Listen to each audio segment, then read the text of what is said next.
I think that means we're live. It does. And I've somehow managed... Oh, I know why. I've managed to chop your head off. Hold on. Welcome, everyone. Let me just see if we can get a better picture of Hogtie for you. Right. Add. I do apologise for the delay. We were waiting for Ozzy to appear, and apparently he was sat in the chat room typing away,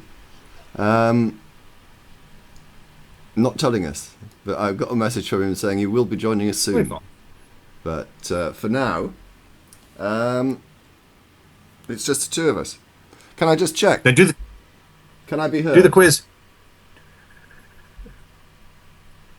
Yeah, I hear us both about the same volume. And got to do the quiz before Ozzy gets here. So you win. Yeah. All right. I'm cheap. Just to remind you, if you'd like to join us, you can send a request through Skype to TheMagicSandwichShow.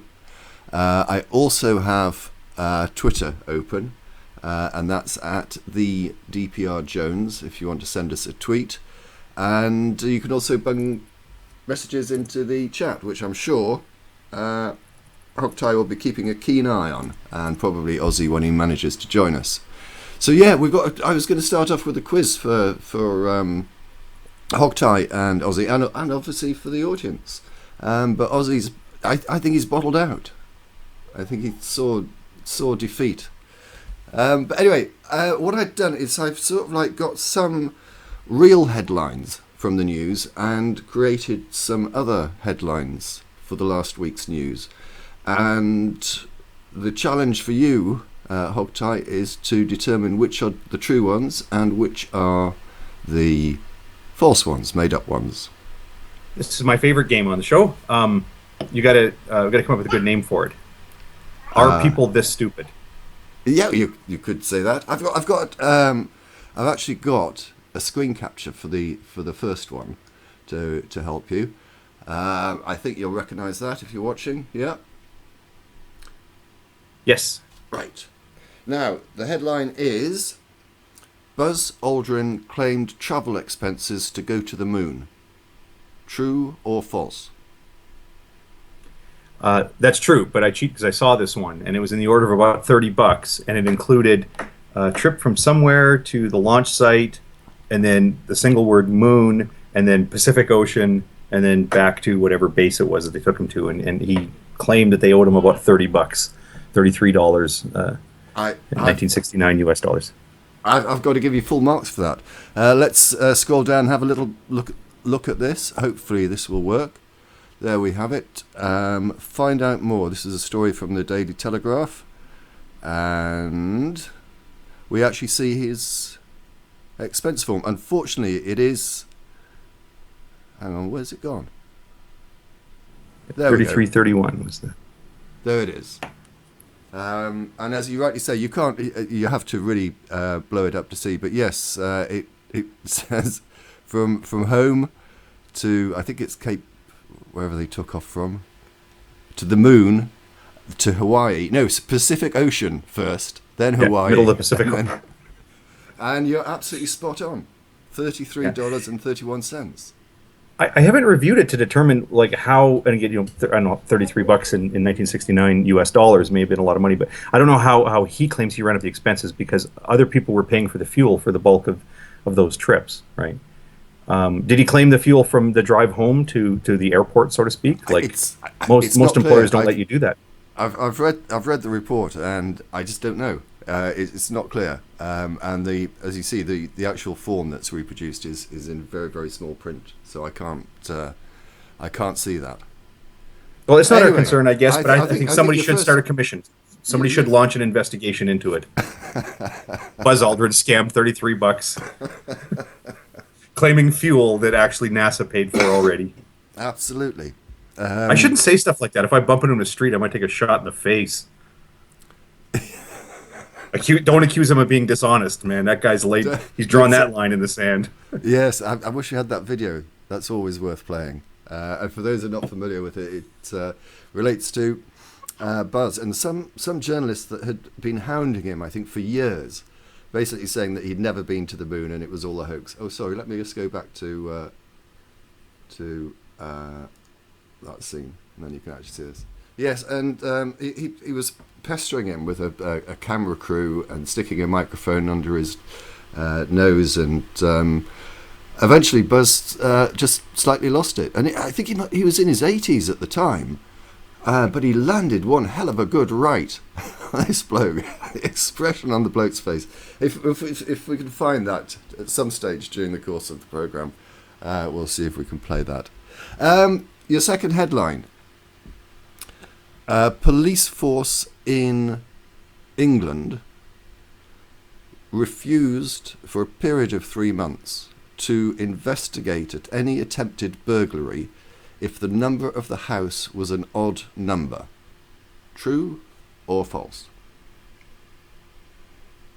Wow, it could be true if somebody's designing an experiment, but it'd be one of the most unethical.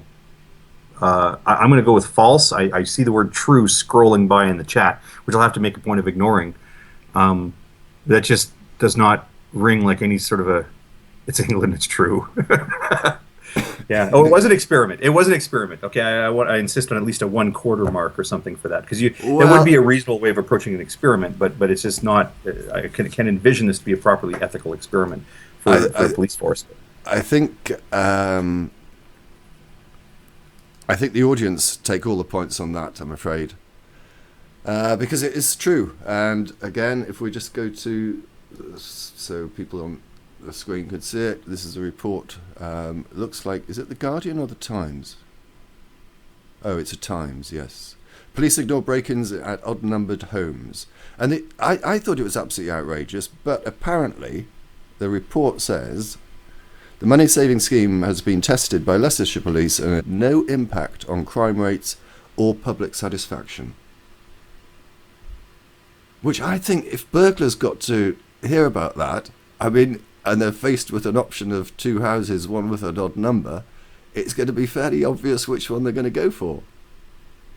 Well, what was it announced? Like, they didn't. I mean, they presumably they did this quietly. They just didn't investigate them, but they didn't like announce in the paper, commencing, August 12th and through whatever. Like, they didn't announce ahead of time that they were about to begin, suspending. The report is silent on that. I'm sure we can probably find out, but well done, audience. You got that one right. Now then, let's just go back to that. And your next one. There's a couple more before we get on to the main thrust of the programme. What was my next one? Oh, yes. The next one is that an unarmed armadillo beat a Texan man in a gunfight. In a gunfight, yeah. Yeah, I am a huge fan, and I don't know why, this is a morbid curiosity, a huge fan of bullet ricochet stories, videos, whatever. And apparently, yeah, if you shoot an armadillo, yeah, I mean, I'm sure there's some rifle rounds that would go through it. But yeah, this bullet bounced back and struck the man in the jaw, and he required someone went to surgery to get this thing fixed. Ricky Gervais plot. A carmadillo. Yeah. Well, even if I hadn't heard this story, I would have believed it to be true. Having not seen an armadillo for myself in real life, there's some distance from where I am. Knowing how they work, bullets would bounce right off them. Yeah, low caliber. I don't understand why someone would want to shoot an armadillo, but should we have a look at the armadillo looking a little bit cool? That's part of it. That's what makes it a delightful story, isn't it? Because he's just such an anti-hero, right? Like and there's you don't feel bad for laughing at him because you have no sympathy. With the armadillo and the sunglasses. I just told him to put the gun down, or one of us was going to get hurt. I think that's a wonderful story. But towards the end of this, there was another one. Oh yes, this is the story of a similar incident where a Georgia man accidentally wounded his 74-year-old mother-in-law after shooting at an armadillo. It ricocheted off it, went through a house door and hit her in the back. Now, I think that's got to be one of the best defences for attempted murder ever. No, officer, I wasn't shooting at her. It bounced off an armadillo. Yeah. Yeah. Oh, it's the old armadillo ricochet defense, is it? Have I got any more? Let me just have a quick look. I think we might leave it at that. The others aren't quite that interesting. But in fact, Well, yes, we'll have to check. I just basically I just went to it's from the BBC website. All of the headlines are completely true. Oh, and we've got Ozzy. Let me rejig the screen capture. You see, it's strange he comes in at the end of the quiz. He's afeared. If you're looking for false stories, what you should be doing is going to like World News Daily, or any of the sort of Christian-y type websites. Like you could have put on for today. You could have said pastor sentenced to 1 year in jail for refusing to perform same-sex wedding ceremony. Actual news story, not at all true. Just get you both up here. Oh, I just shift myself that way. Right, look, you look so sweet next to each other. How's that? Ozzy, welcome. Can you just explain? Right, we're waiting for you to turn up. I'm trying to call you, and then I get notification that you sat in the chat room complaining that the show's not started. I did not complain that the show was not starting.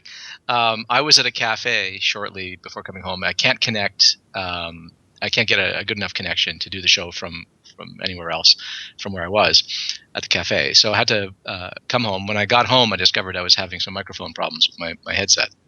And I couldn't sort out what the problem was, but I knew it was on my end, and because I wasn't hearing things through it. So I was sorting that out. But while I was sorting that out, I wanted to make sure that I knew what was going on in the show so that when I did join, I'd be up to speed. So I was watching the show and reading the comments before the show started in the live feed. So I was participating in the comments, and I let people know in the comments that I would be a few minutes late and what the problem was. And if you had been reading the comments all along, you would have known that too. So there. Okay, well, you're here now. Welcome to the show. Did you enjoy that little headline quiz? Yeah. I especially love that. Would you have got those right? Carmadillo. The Carmadillo. With the Carmadillo, I saw the news story when it came out, so of course I would have believed that one. The Buzz Aldrin one, I don't know. I'm on the fence about that. I don't know if I would have gotten it. I'll say probably not. There's so many urban legends about Buzz Aldrin and moon landing and stuff like that I think I would have suspected that one. I wouldn't have put any confidence in that one, although it certainly sounds plausible because there's a lot of funny stories about travel expenses for celebrities. I'd love to see how much that would make if it came up in auction. It'd be more than $33.31. Mm-hmm. Yeah, that could raise some money. What was the other story? I've forgotten what it was. Oh, that was the police force in England that didn't investigate attempted burglaries on houses with odd numbers. Oh, right, yeah. I think I would have called BS on that, but I don't know. It's really hard to say. It's hard to say because when I have rewatched parts of the Magic Sandwich Show where that quiz was going on, and I listened to some of my answers, I go, what was I thinking when I gave that answer? That was a terrible rationale that I gave for saying yay or nay to a particular story. I don't know. I think it has more to do with whether I had Wheaties for breakfast that morning than any particular good reasoning that I exercise when I'm thinking it through on the spot. I'm shooting from the hip whenever I answer those questions. Okay, and I want to correct something. Yeah, Hogtie, I need to correct something. Hogtie is under the impression that I somehow best him in these quizzes. That's not true. I routinely come out near the bottom. And he's just misremembering. No, it wasn't even specifically you. It was just anybody. Just anytime I can get in the quiz by myself and just, I mean, really, if I was going to pick on somebody, it would be Shanna. Yeah.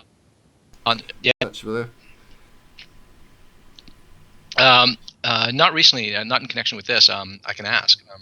Yeah, do that. Anyway, Hogtie had a topic that he wanted to discuss. And I know, actually, Ozzy, you wanted to raise something about audience participation. Why don't you do that first, and then we'll go on to Hogtie's issue?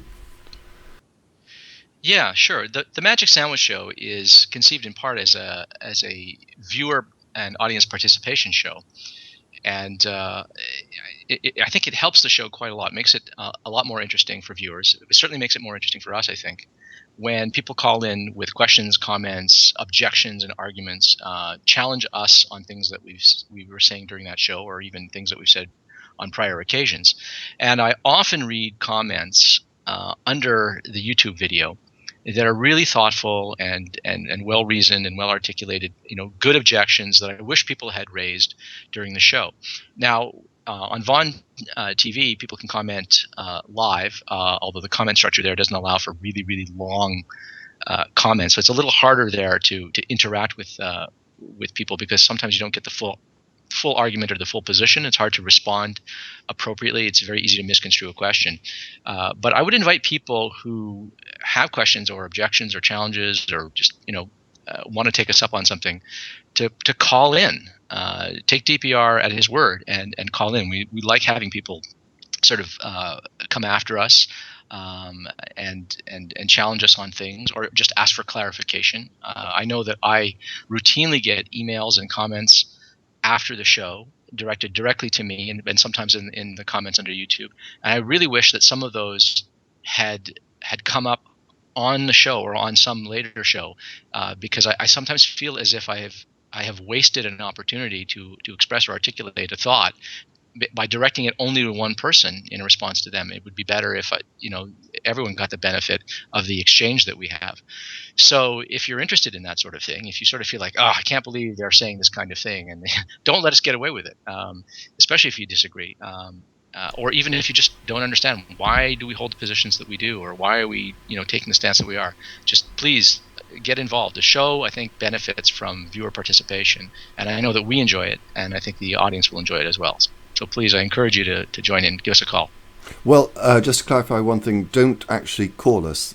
Send a contact request to us, and we'll bring you into the call. If you start calling us, it's going to get very confusing.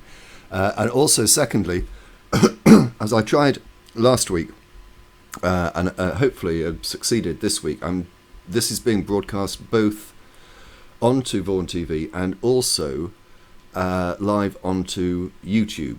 And the reason that it didn't appear last week, or the last show, on YouTube is because I had it as unlisted. So if there is anyone who can have a look on the YouTube channel, I presume it appears on the Magic Sandwich Show YouTube channel.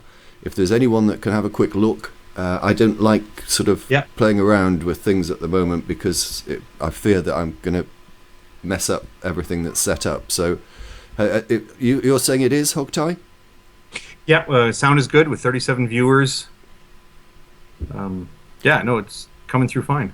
Well, if you want to keep an eye on any chat, or any questions or comments on that, and Ozzy, if you want to keep an eye on the Vaughan, I'll try and do the Vaughan as well. I haven't got YouTube open, but as I say, multitasking for me isn't the most straightforward thing. So there we go. Now, Hogtie, I've got a video set up that you wanted to play, but before we play it, give us some background as to what it's all about.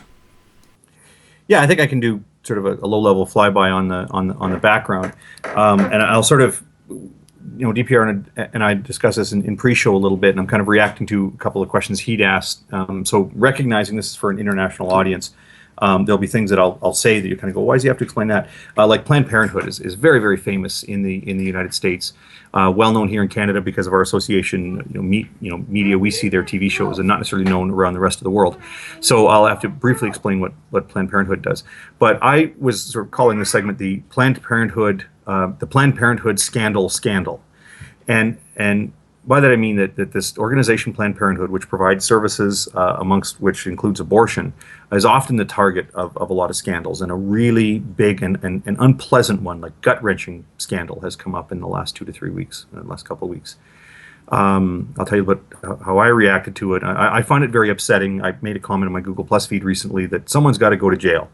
I think this is just, the abortion thing is a very, very serious thing, and a very serious social, legal, and ethical topic, and to have it used as kind of a political chit for people to make their points, I find really, really offensive.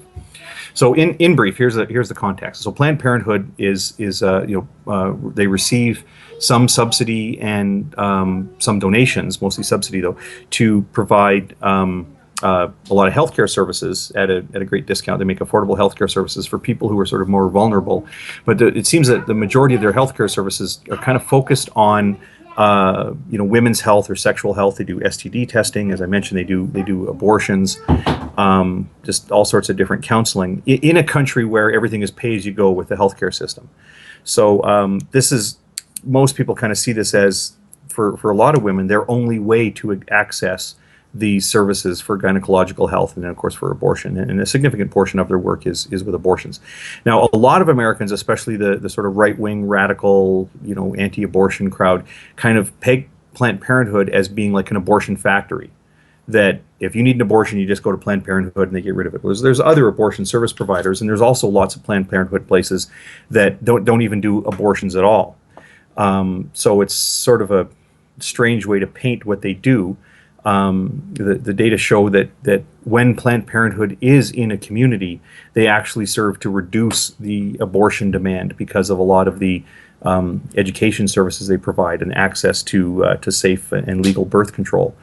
So, but yeah, they're quite often the target of, like say, the more radical, I call them the anti-choice movement. Okay, the second bit of context that everyone needs to know, and I think this is fairly well known, every civilized country in the world has some sort of prohibition on selling human tissue, ironically, Canada being an exception. We don't have a human tissue. And there's a few differences. You go to different provinces for the purpose of this prohibition, or specifically exempted from the prohibition. Some places you're allowed to sell your blood for $20 or whatever. You can't in any Canadian province. I think they're thinking about changing that in some places. But in any case, we're not talking about that. What we're talking about is the idea that a person could, if they're hard up for money, say, well, I've got 2 kidneys and I don't really need them both. And there's somebody else who needs a kidney and they're wealthy, so I can sell my kidney for $50,000. These are, these are very difficult issues for any society, because you want to start with the premise of freedom to contract. People should be free to buy and sell without the government looking and saying, no, you need to charge more for that. No, you're paying too much for that. And the government getting involved in their contracts. But of course, the freedom to contract, just like the freedom of speech, has reasonable limitations to it. You can't have can't enter into a contract to work a cash register for 75 cents per hour. Right? I mean, there are places where we see reasonable limits on the freedom to contract. And this is one of those places. You cannot sell tissues or organs. However you come to own them, whether they're your own tissues or whether you collected them from somebody else, then you turn around and you sell them.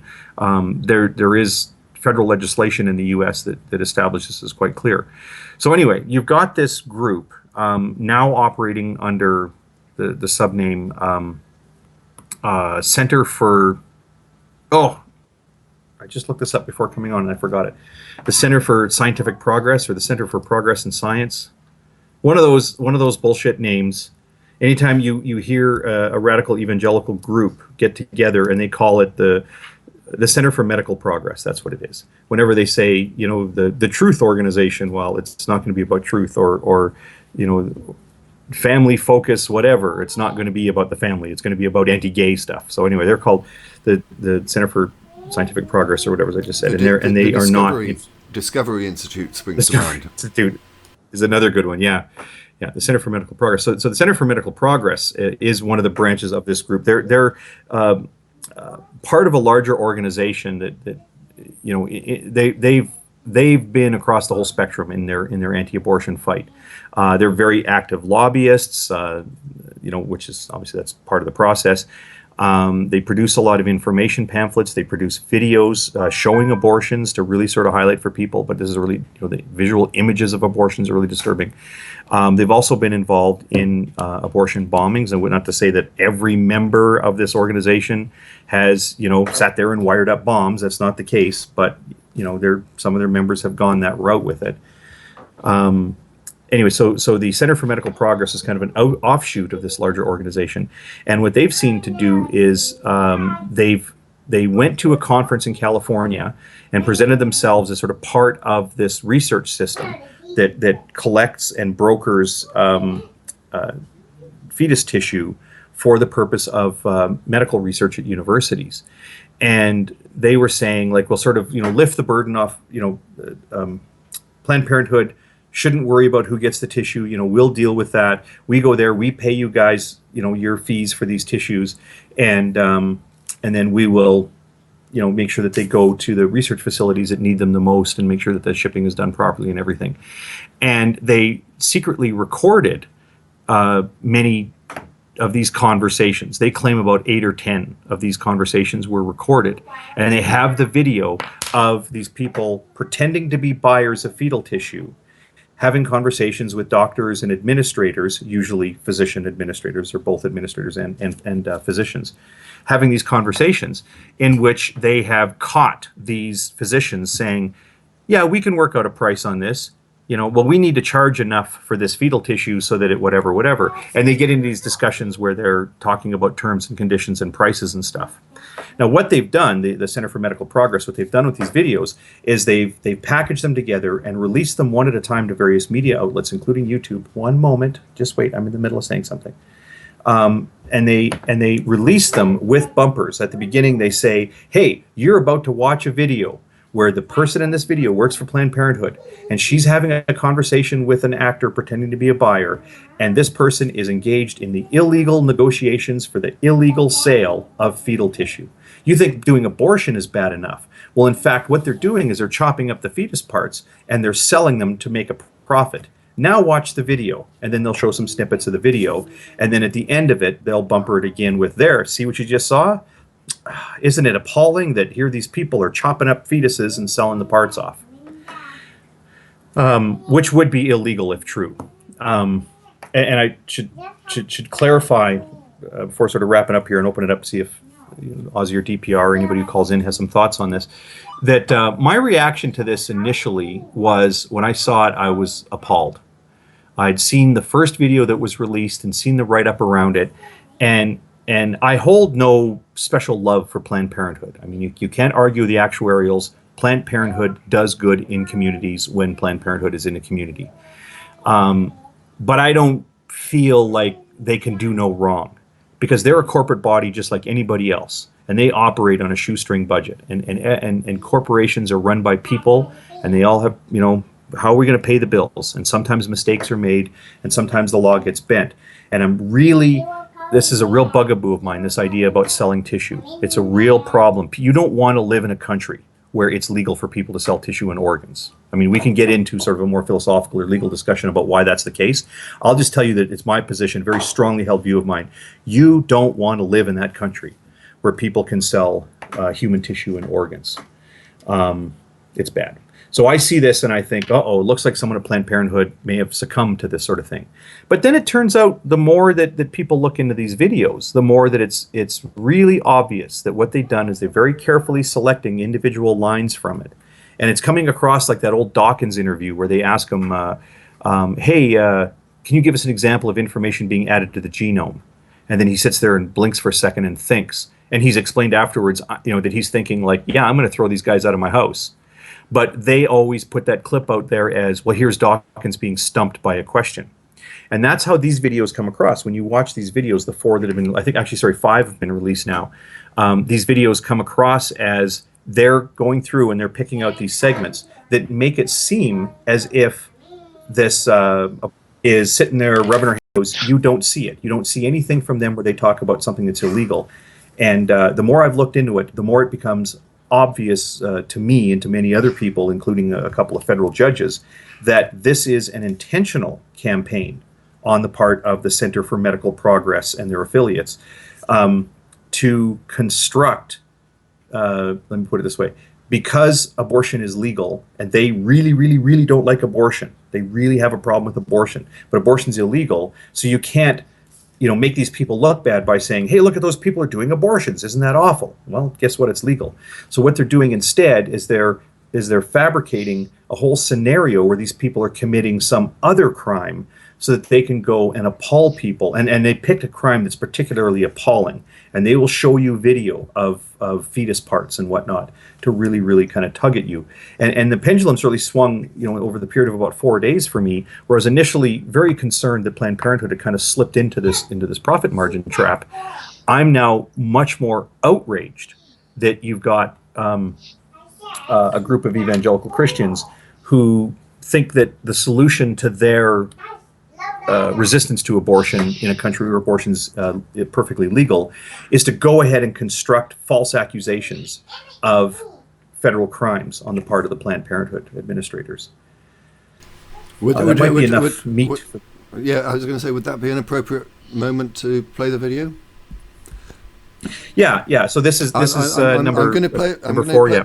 Yeah, I'm going to play it from the start. I know that you've suggested that I shouldn't play it in its entirety. Perhaps if you want to indicate at what point you think it ought to be stopped. And the reason is not because we're trying to hide anything. It's just I think the images that are shown are disturbing, and you suggested that they ought not to be shown on this show. Is that correct? On Vaughn and on YouTube. Yeah. Well, that sort of thing is actually specifically not permitted under the YouTube rules anyway. So. Right. Well, you just let me know when you want to stop, but I'll be playing it. Well, I can tell you now. Let's say 130, 140. Let's say. I'm starting. That can't be right. That can't be right. I know.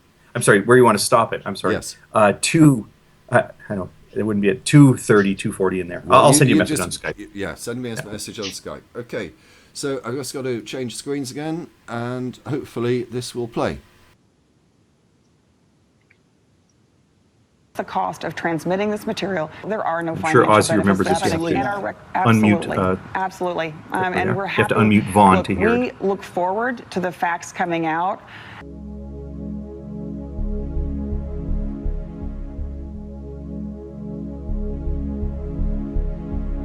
I think the per item thing works a little better just because we can see how much we can get out of it. Because if you have someone in a really anti-state that's going to be doing this for you, they're probably going to get caught.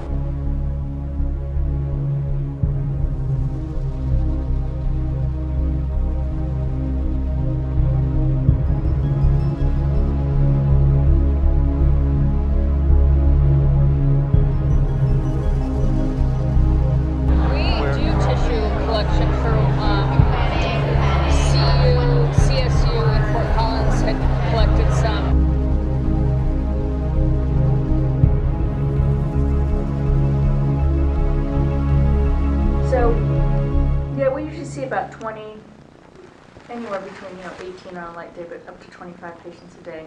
Obviously, not all in the gestational age that you're interested in. But you want mostly over 14s? Yeah. You can kind of play with that lower range, I think, if the specimens are coming out more intact. And so that, I guess we'll kind of get a first-hand look at that today, later on. How many procedures are scheduled? Can I interrupt just right there when you're talking about an intact specimen? So how many of those do you see? An intact specimen? So what's your volume on an average Tuesday? With just second tries? Mm-hmm. Or maybe 5. So anywhere as low as 3 up to 7. Okay. All right. And so intact. Can intact. So we do basically D&Es. Intact is probably less than 10%. Less than 10%. Sometimes, if someone delivers before we are able to see them for procedure, then we are intact. But you'll that's never not know. what we go for. Yeah. We try for that to happen. Okay. Sometimes, if someone delivers before we are able to see them for procedure, then we are intact. So obviously we want product that we can use. Yep. That's I think that's probably the biggest thing is that we want to avoid paying for material that we're not going to be able to process and use and send to researchers. So if there's, we certainly see a difference between, it makes a big difference to us if there's a case that is, so mangled we can't even get like a shred of, piece of liver out of it versus something that we can get, we can get liver, thymus, pancreas, and neural tissue. So obviously that second case is a lot more Sorry, no, I didn't mean So to. compensation could be specific to the specimen. Okay. And I think then we would just, I mean, I think for us, we would need criteria Yeah, clear for what makes something usable or usable. Okay. Right. And even if you have pictures, because I think some of it is Right. visual, at least at this level.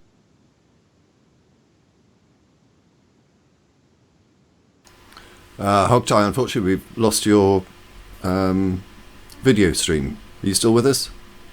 Oh, you should have my video as well. I can reset it. Yeah, maybe refresh. I see the little circle spinning away there. Oh, you just get my icon back. How weird is that? Oh, I'm sure it'll sort itself out in time. But yeah, you asked me to stop it at that point. I mean, I have to say, probably much of the reaction that you had at first blush, it does seem very disturbing. Yeah. I mean, for one thing, it's hard not to be disturbed by a discussion of, spleen, pancreas, brain tissue. These are uncomfortable topics, and especially in the context of where your mind is immediately brought to fetal pancreas. It's hard not to sort of be uncomfortable and appalled by it. But that would be the case in any context of discussion where you're talking about fetal pancreas, whether it's abortions, collecting specimens for research, and I think that this group makes a real effort to make sure that you're appalled, because they want to connect that to your feelings about the moral, ethical, and legal issues around abortion access. Which I have some thoughts on that, which maybe we can address later. But first I really wanted to touch on this.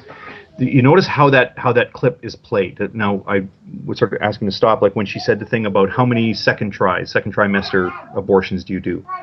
Sorry, it's very distracting that I keep trying to get my video to work, and it's just I see it in the Skype call, but it's not coming through on Vaughn. But when she says, well, how many of those are intact? And she was saying, well, they do D&Es, so it's a fairly small number. And then she says, of course, there are some circumstances where the person has delivered before they see us. But of course, that would be illegal to then sell those tissues. Or through any means. That would be illegal because abortion providers don't handle those. And then they play that part of the clip again. And they do it in this ominous black and white, grainy, like supervillain caliber. Do you recall that part of the video where she says, well, how many of those are intact? And then she says, well, and of course, well, sometimes they deliver before they see us, but that's a different thing, because that wouldn't be legal to deal with that. And then they loop the tape back, they play back that part of her saying about the number of intact ones, and they do it in a sort of really ominous black and white, zoomed in, grainy kind of a thing to really make her look like a supervillain. And while this is all going on, they have the captioning. You see the words that this doctor is saying captioned off to the side, but not all the words. You don't see the part where she says, like when she says, oh, but that wouldn't be legal. We're not even going to touch that situation because that wouldn't be legal. They don't bother captioning that into the video. And they go back and they loop back and they play this ominous, spooky part. And then they just cut off the part where she says, but that wouldn't be legal. We're not doing that. That's just not legal. And there are many examples. They do include like something, though. They do that? include something, though, that's somewhat gratuitous that they didn't have to include. Her name and the names of other people at the organization, right? I mean, think how dangerous that is, right? This is tantamount to inciting people outside of their homes, right? I mean, you're allowed to denounce people and say things about people, but when there are people who feel as strongly as they do about abortion, and you're going around making videos, broadcasting them all over the internet indiscriminately, and encouraging people to share them, and you've got the names of people, and you're spreading misinformation about what was actually said and misrepresenting what they said to make them sound like murderers and body snatchers and Frankenstein salesmen, right? When you do that, that surely has to be illegal. I'm with you on this, that someone needs to go to jail for this. This is really serious. Mm-hmm. Yeah, and they're even accusing them of committing specific crimes, and particularly sort of touching and heinous crimes, like ones that really affect people emotionally. The idea that there's this, Hostel, referring to the movie Hostel, horror show caliber, weird, mad scientist science fiction thing happening where they're chopping up these baby parts. And they're saying these things in a country where some percentage of the population is convinced that there are hospitals in the states that where the heating is actually fueled by aborted fetuses being thrown into the furnaces like cordwood. Not a true story. And in a country where once in a while somebody loads up a gun and goes and shoots an abortion doctor, thinking that they're saving the world. It's dangerous. It is unquestionably, inexcusably dangerous. Yeah, there's an insouciance here, a degree of recklessness and irresponsibility that is staggering. From people who purport to be holding themselves to a very high moral standard. Right? They don't give a damn about who they're endangering here. I mean, they don't give a damn. Like, they don't care at all. I mean, somebody could be killed or hurt this way. I mean, try to imagine being this woman. Imagine the hate mail that she's getting, the people contacting her online and stuff like that. I'm sure her life has been just made quite hellish. Friends, this is my segment. Right? When I'm done, I can come help. Yeah, it's that's partly why I say it's. Oops. Oh, I'm sorry. I meant to mute my video. Was I speaking when I talked to my daughter? I hope I didn't interrupt you there. No. I mean, we heard it, but it's fine. That's okay. Oh, okay. I was done anyway. So. Yeah, I was still trying to fix that video problem, and then I thought I'd muted my sound.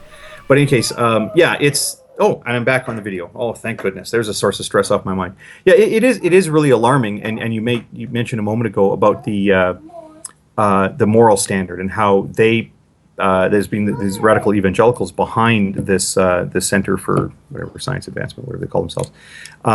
They justify what they're doing because they, in their view, hold themselves to a higher moral standard.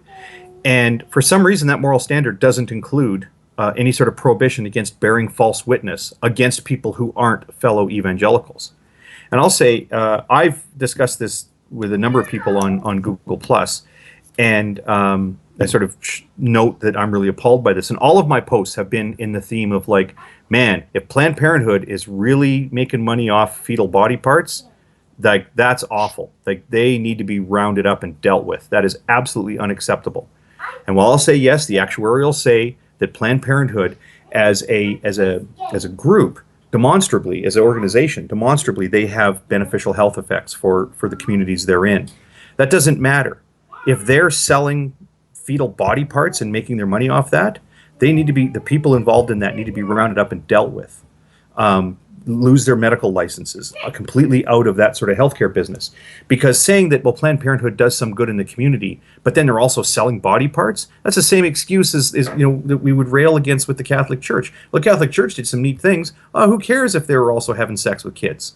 Right? You can't do that. What you have to do is say, yeah, the Catholic Church does some good things, and those people that are involved in the childhood sexual abuse, either doing it or covering it up or whatever else, they need to investigate these things. Well, then, yeah, the whole organization. That's my view on Planned Parenthood.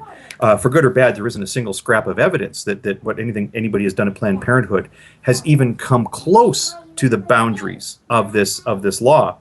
And by that, I'll make it clear that what we're talking about here, there's no law against charging $50 or $20 or $70 or $102 for a piece of tissue, because there's administrative costs and conveyance. And even if you sit down and add up the receipts and say, well, how much literally does it cost to move a piece of pancreas from this building to that building over there?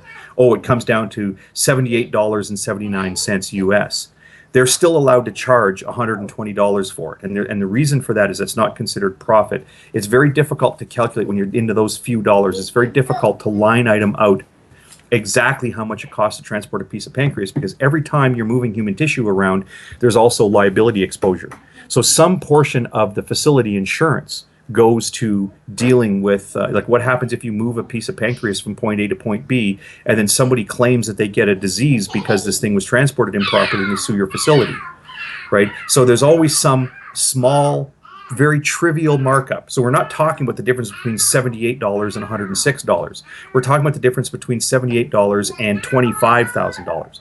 So when they're having this discussion about, well, we would charge this much per item or whatever, they are not even close to skirting any law about charging for these tissues or whatever. So anyway, I've made these points on Google Plus, and then I'll always say, like, but like, don't these guys have any issues with the false witness? People evangelical Christians I know on YouTube, where I've said, well, look, I know you don't like abortion. I get where that comes from. I totally understand it. But don't you have any concerns about these people conspiring to collect these videos and edit the videos and present them with the message that these people are breaking the law? Don't you have a concern with bearing false witness, even against those people who are performing abortions or doing something else unbiblical? Zero. Not one evangelical Christian I've been talking with about this topic, nobody from the Center for Medical Advancement or whatever, nobody has ever come out amongst that group and said, yeah, we shouldn't be making false accusations of criminal activity. Because their prohibition against bearing false witness applies, in their minds, it applies only to brothers and sisters in Christ. It's got nothing to do with not bearing false witness against other people that you just don't like. But Hogtie, yeah, this is a good example of that sort of behaviour, but you can't really be that shocked by it, seeing as theists, fundamentalists, creationists, and whatever have been doing this for years. They have no interest in the truth. I mean, the one personal obvious example that I received was being accused of a paedophile and having my personal information disseminated by Venom Fang X. But that's just, again, one example of many. We mentioned the Discovery Institute very briefly. Again, they have absolutely no problem at all with being utterly dishonest, disingenuous, provided it serves their means, because in their view, doing God's work gives them the get-out clause for behaving in a normal, civilized and legal manner. They've done it all the time, haven't they? Yeah, and I guess I take your point. I shouldn't be surprised or whatever. I guess it's an issue that set me off recently for a couple of reasons. I mean, the pedophilia one is interesting because just last week I'd put up a comment. I saw somebody in and I don't want to get into this now because I'm not even into this whole area of discussion. I had just seen somebody put up a false accusation of somebody on YouTube, supporting pedophilia. And I posted a comment along the lines of, what's the story with people just saying, just one sec, I'll be right there. What's the story with people saying, oh, so-and-so is a pedophile or so-and-so supports pedophilia or whatever else, as a way of, because you can't deal with their arguments. And I got over like 140 replies to that comment, and as of last night, 199 pluses. Like everybody's just surrounded this comment, and just this explosive battleground around this comment. And I can't figure out why. Because I was just making the point, and I've been making the point quite a bit in the last few months. Can we just agree that we're not going to call people pedophiles? Is that something? If you have evidence that someone amongst our group is a pedophile, then call the cops, have that person dealt with, because that's really serious. But can we just not toss it around like, oh, so-and-so's a pedophile, so-and-so's a pedophile? Like, that's ridiculous. And then it was after having those discussions and kind of being irate about that, we then entered into this thing. All of a sudden, these videos are coming out about this Planned Parenthood thing.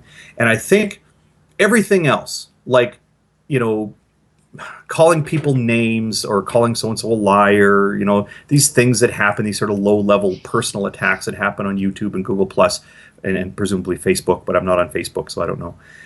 Whatever. You sort of get thick-skinned to it, but I'm really, in particular, annoyed by this sort of shenanigans around the abortion discussion, because it is a discussion that I consider very serious. I don't consider it completely solved. I don't think that, we have, the Americans have a court decision from the 70s, therefore it's a closed case morally and ethically. It's not even a closed case legally. We still haven't perfectly defined or properly defined the boundaries of when abortion is acceptable and when it's not. And then this particular bugaboo around the harvesting and sale for profit of human tissue. Again, I don't know, I want to derail the whole show into sort of explaining why I really think this is a super important idea. But yeah, I think it just kind of set me off in the last week more than their normal stream of stupid bullshit lies. Their way of achieving their political ends towards theocracy by just demonizing somebody. The fact that they're using such an important issue like childhood sexual abuse or the chopping up and sale of human fetal tissue, I'm extra disgusted by it, because to me it just doesn't seem to fit in their mundane stream of, well, we'll lie about anything. It just extra bugs me. Also, you've been very quiet. Yeah, you say that it doesn't fit into the stream. I see it as perfectly continuous, an extension, the logical extension of the same principle. Anybody who's going to go around, in a Google Hangout or in a YouTube comment and accuse someone that they strongly disagree with of pedophilia on no evidence, for no reason, just to somehow discredit them morally, and get people to just ignore what they have to say. Anyone who's capable of the kind of thing that you see in this video, this is very much the same thing. I mean, at this point, when you start naming specific individuals, you show their face in a video, you're making allegations that they're violating specific crimes. I think those people now have gone so far as to be committing crimes themselves. I mean, actual crimes. I mean, I think it should always be a crime to go around falsely accusing somebody, knowingly falsely accusing someone of being a pedophile. But this is exactly the same thing. They are insouciant. They don't care. They are absolutely carefree when it comes to the vilest accusations of people. And that's because when it comes to people who violate their doctrinal precepts, they think you're crap and worthless. They think you deserve hellfire. They think God hates you. They can say, "Oh, God loves everyone." It doesn't matter if they can mouth those words. They don't believe that, right? They think God thinks you're fit for hell. How could they think differently? They're disagreeing with their God's own assessment, right? These people are unhinged when they do this. When people go around calling people pedophiles, when they go around falsely accusing people of specific crimes, showing their faces and naming them all over the internet, knowing that there are lunatics out there, right? When they do that, those people are unhinged, and they are unhinged by their religion, not because they're crazy people. They are this crazy because of the specific content of what they believe. This is what I think is so pernicious about certain religious dogmas, right? They think that their religion licenses them to do this, which is why they don't feel an iota of guilt. It's why they are not embarrassed to do it. It's why not one of their brethren will come and say, "Hey, you need to stop that. Stop that. This is horrible. You're violating one of the commandments, bearing false witness." It never happens. It never happens publicly, and it doesn't happen behind the scenes. I hear them say, "Oh, sometimes they'll talk to each other behind the scenes." Why doesn't it ever stop? Why doesn't it ever work? Why do the people who do this, I'm not going to start naming names here, but Hogtown, you know the kind of people I'm talking about. You know the players that we encounter in these hangouts and comments under YouTube videos. The people who do this never stop. They've been doing it for months and years, and they will never stop doing it. And it's because they think they have a license to do it. You are bound not to do this kind of thing. You're not allowed to do that. They're not allowed to do this to one another, but they're allowed to do it to the non-believers. That's how they feel it. It really is a pernicious us and them mentality that is created by these dogmas. This is one of the greatest liabilities of faith-based reasoning, is a metaphysical divide between people. This is not just a political disagreement that we have. The creator of the universe divides people into two sorts, right? People who are deserving of every good thing that is imaginable for an eternity, and people who are deserving of conscious eternal torment for an eternity. That is a metaphysical difference between people that you can't just overcome conversationally, right? This is not like how do you vote on a certain referendum or something like that, or a certain bill or something. It's not the same sort of thing. This is what I think is so intrinsically divisive. These are philosophical and religious views that divide us in a fundamental way that is irreconcilable. And this is why I think we have to ultimately eradicate this kind of thinking. I don't mean that by eradicate, I don't mean that we go around preventing people from expressing what they believe and sincerely expressing, but we have to get people to up their game intellectually, employ more critical thinking, understand the history of how sacred books have come to be handed down to us, so as to rob them of their power. Because right now we live in a world where people will do this kind of thing. I mean, this is a serious crime that's happening here, and I really think that at the core, this is a problem that has to be laid at the doorstep of religion. Period. End of rant. Yeah, and a good one. I mean, it's a. I don't know. It really has gotten to that point. I think that if you, I mean, where I would hesitate there is this idea that, well, we've identified a few people who are willing to bend their own rules so far past the breaking point as to bend them right back on themselves, and that is specifically this idea of bearing false witness. We've identified some self-identified Christians who would be willing to do that. Well, then, therefore, this serves to indict their whole way of thinking.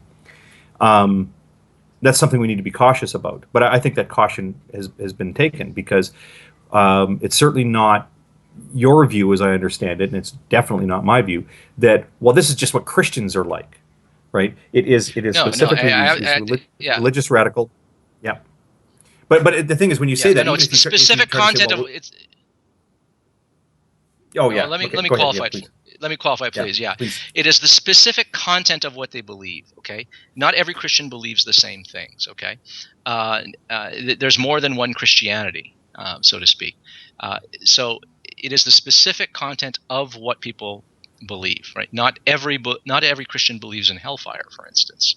Not every Christian has the same doctrine of damnation and salvation. Right? What you matter actually believes, but what these evangelicals believe, I think, is of a sort that is ineliminably and unavoidably divisive in the way that I just described. That's not true of every religious person.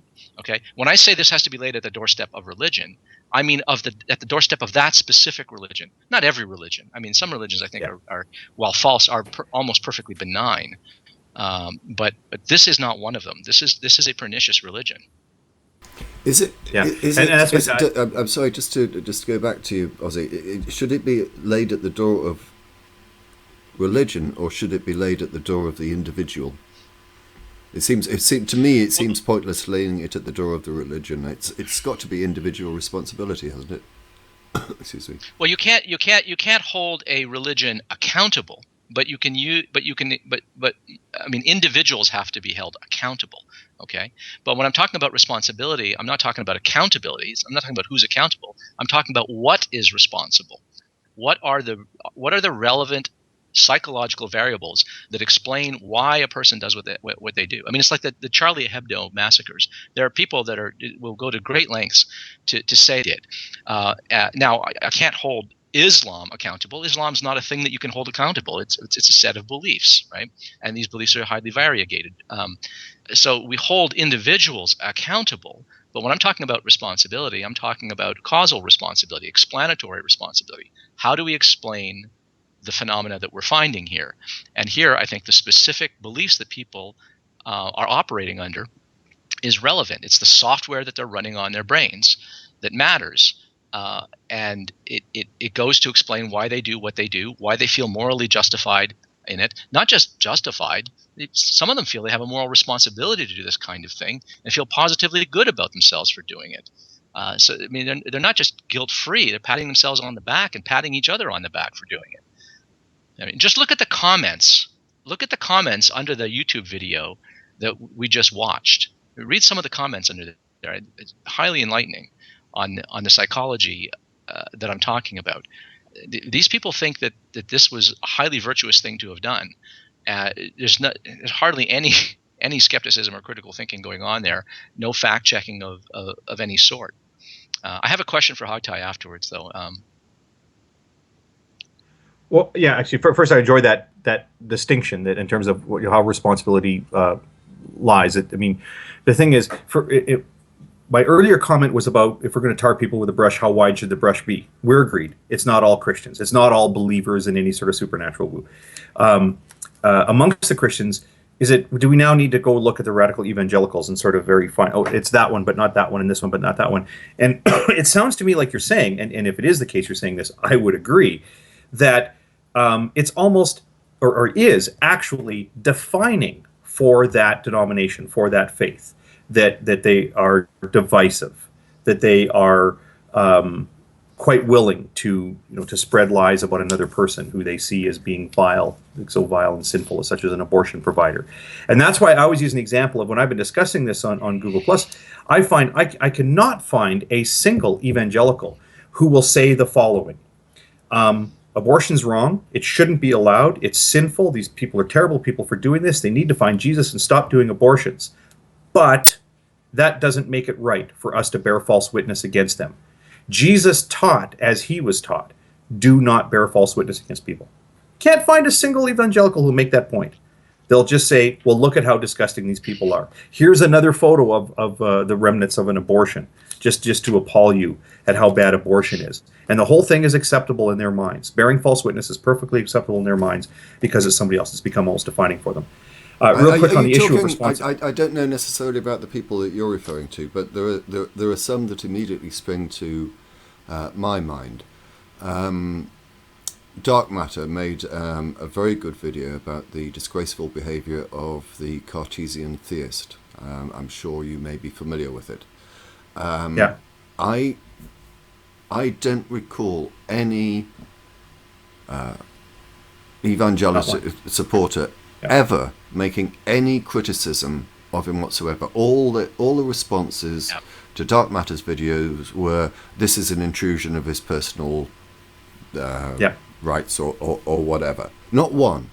I've never, and again, I don't want to keep harping back to it, I've never seen anyone criticise Van Infang X for what he did in disclosing my personal information. I've not seen anyone of their followers criticise Jason Burns for some of the rather nasty and unpleasant things that they did, and I don't know. You cannot say that doesn't happen within the atheist community. I mean, there are a lot of people being very, very critical of other atheists on YouTube all the time. It's happening right now, actually. Atheism is unstoppable, effectively doxed or doc-dropped creationist cat in some, was it in a video or was it in Twitter now? I can't remember. But anyway, they've been off YouTube. Going back and forth. Yeah, it was off YouTube. Anyway, it was off YouTube, so we're not repeating the name. Yeah. No, definitely not going to repeat the name. Would. But not that. But anyway, no. But anyway, atheism is unstoppable. Has just been under horrific fire for having done this, for having stooped to this crappy move. I mean, so it's not true that on all sides people don't do this thing. I mean, there are Christians who would absolutely denounce this kind of thing, but what we're talking about specifically are these Christian evangelicals. They seem not to be concerned. They just don't come out and say, stop doing this kind of thing, right? There are plenty of other Christians who would denounce it if they see a fundamentalist evangelical doing this. But among the evangelicals, I agree with Hogtie. I have never seen it. I mean, right now, like you almost issued a challenge. When you said, I've never seen this. I can easily imagine someone right now typing out a comment saying exactly what you said you never hear said. Right? Sort of, oh yeah, it's easy, a kind of blanket condemnation right now. But in the moment when it happens, right, when they're in the hangout with that person, when it's a comment is made like that under one of their videos, right? Will they do it then, right? When the occasion actually arises, will they actually do it? I doubt very much. We'll see that. I've never seen it, right? And I think it's because of the specific content of what they believe. That we're made for the pit, we non-believers.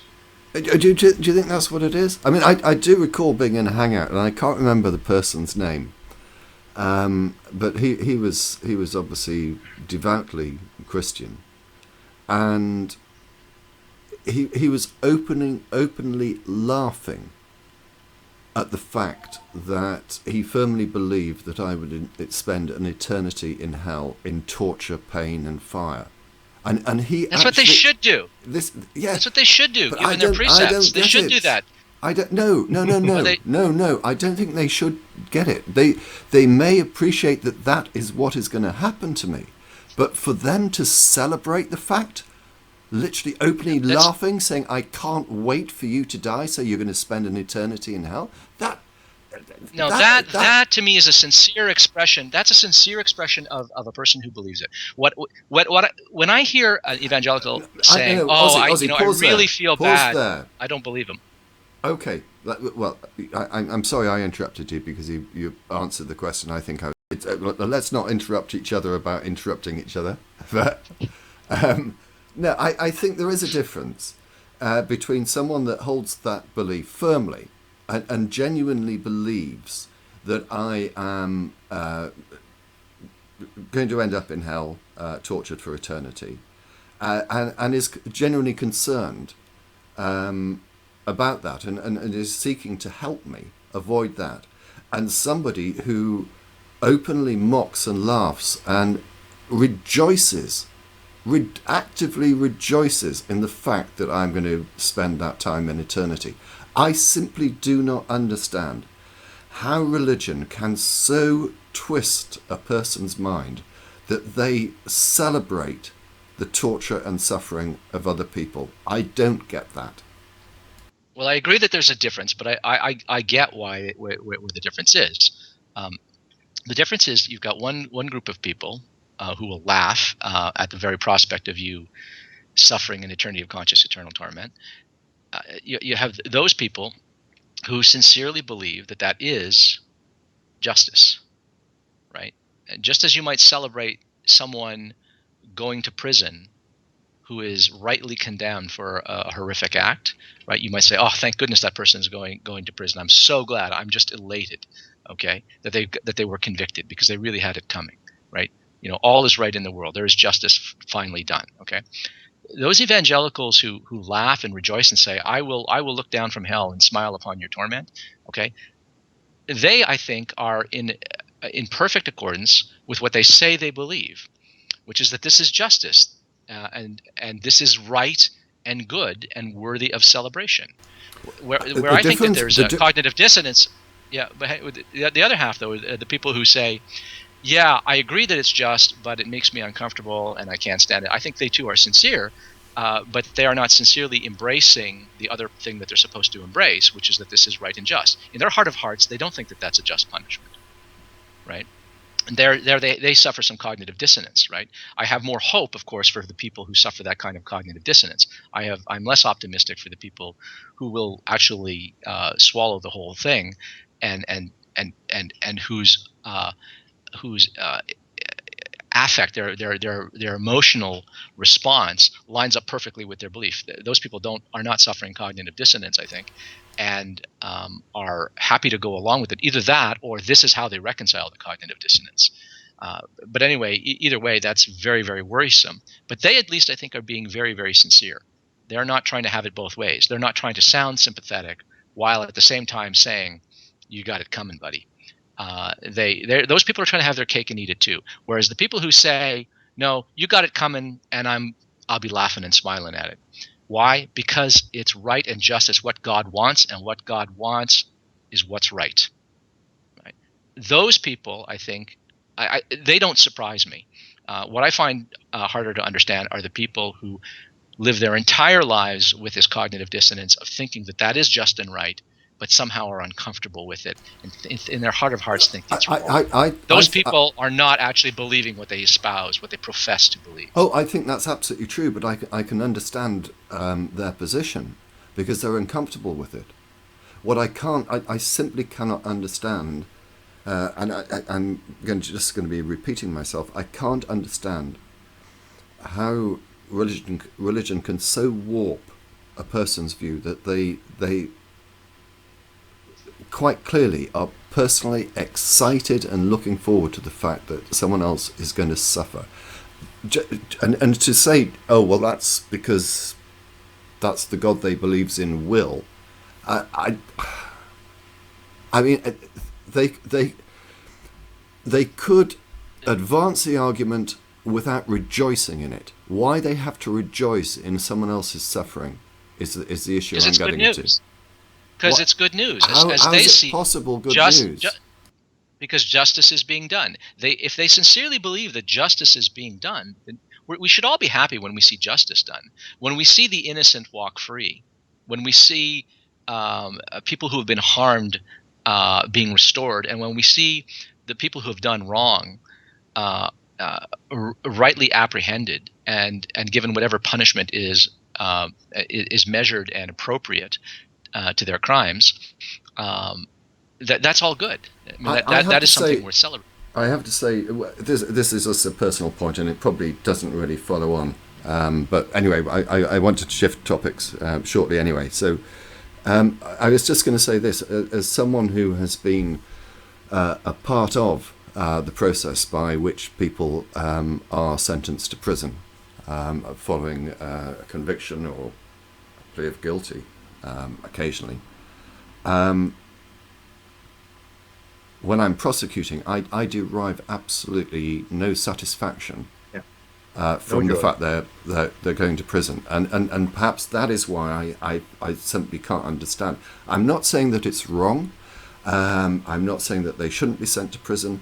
I just look at the I guess the tragic effects of it and how it ruins appreciating lives.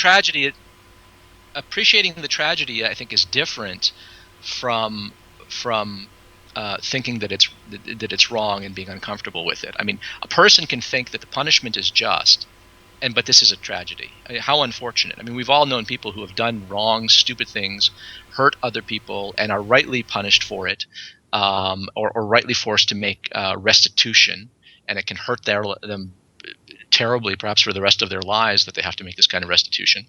I mean, I prefer principles of restorative justice over retribution myself, but even that can be tragic and hurtful to a person. And I can appreciate that the sense of tragedy that you feel, like, oh, what a waste! This need not have been, right? Except that this is the only way that we can get by in the world, is if in fact we exact justice wherever we can. As I say, I'm not suggesting that people don't deserve some sort of punishment, and I do think the prison service, the sending people to prison is unfortunate and could can on occasions be justified. Other people do deserve prison, and I don't want to go into my next point, which would be the death penalty, because I want to go back, if I may, to a point that Hogtie raised, and kind of Hogtie, you made mention of the fact that you think that it's absolutely appalling that you could buy or sell body parts, and that living in a country where such was allowed would be, I can't remember your exact words, but along the lines of utterly objectionable. You don't want to live in that country. That's what you said. Now, a couple of issues arise from that. Firstly, of course, I don't think that you would have any objection to the donation of your entire body for medical purposes once you're dead. No? No problem with that? No. So for a fee, though, I don't have an objection with any amount of donation. It's the issue was the profit incentive. Okay. But no, I no objection. So you wouldn't have a problem with a brother donating a kidney to his brother, provided there was no consideration, valuable consideration, I think is the expression you used. Compensatory, not valuable. Yeah, that's fine.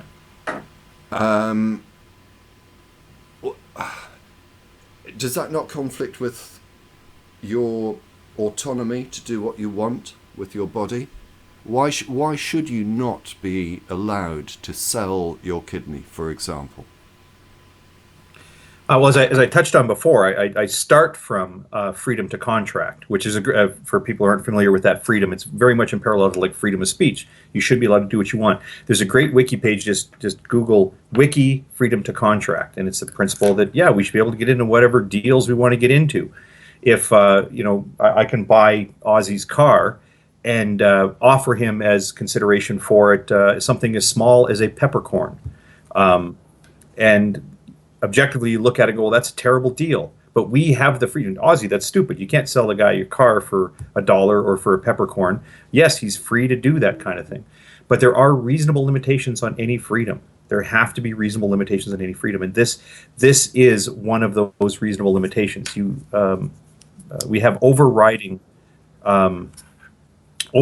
social interests in preventing people from engaging in the sale of their own organs and tissues. So I'm saying that I agree with you. That's my starting point, is people should be at first free to sell whatever they want. But if we can identify something that is problematic with selling body parts, and then see, well, it's actually so much of a problem that we're simply not going to allow it, then that's when I become opposed to it. I think we've done so. I have a question for you. Yeah, hopefully you disagree, Ozzy. Hopefully you say, oh, screw it. I think we should be able to sell our organs. Well, I actually am somewhat divided on this. I read an article once. It was actually for an anthropology course when I was an undergraduate that kind of turned me on this. My opinion on it was very visceral. It was just sort of, I find the idea very distasteful and uncomfortable, but I couldn't specify why. I hadn't thought it through, I'll admit. But then I read this really brilliant article. I wish I could remember the title and the author, but it was far too long ago. It was like 20 years ago or more. Well, maybe more than that, actually. About 20 years ago.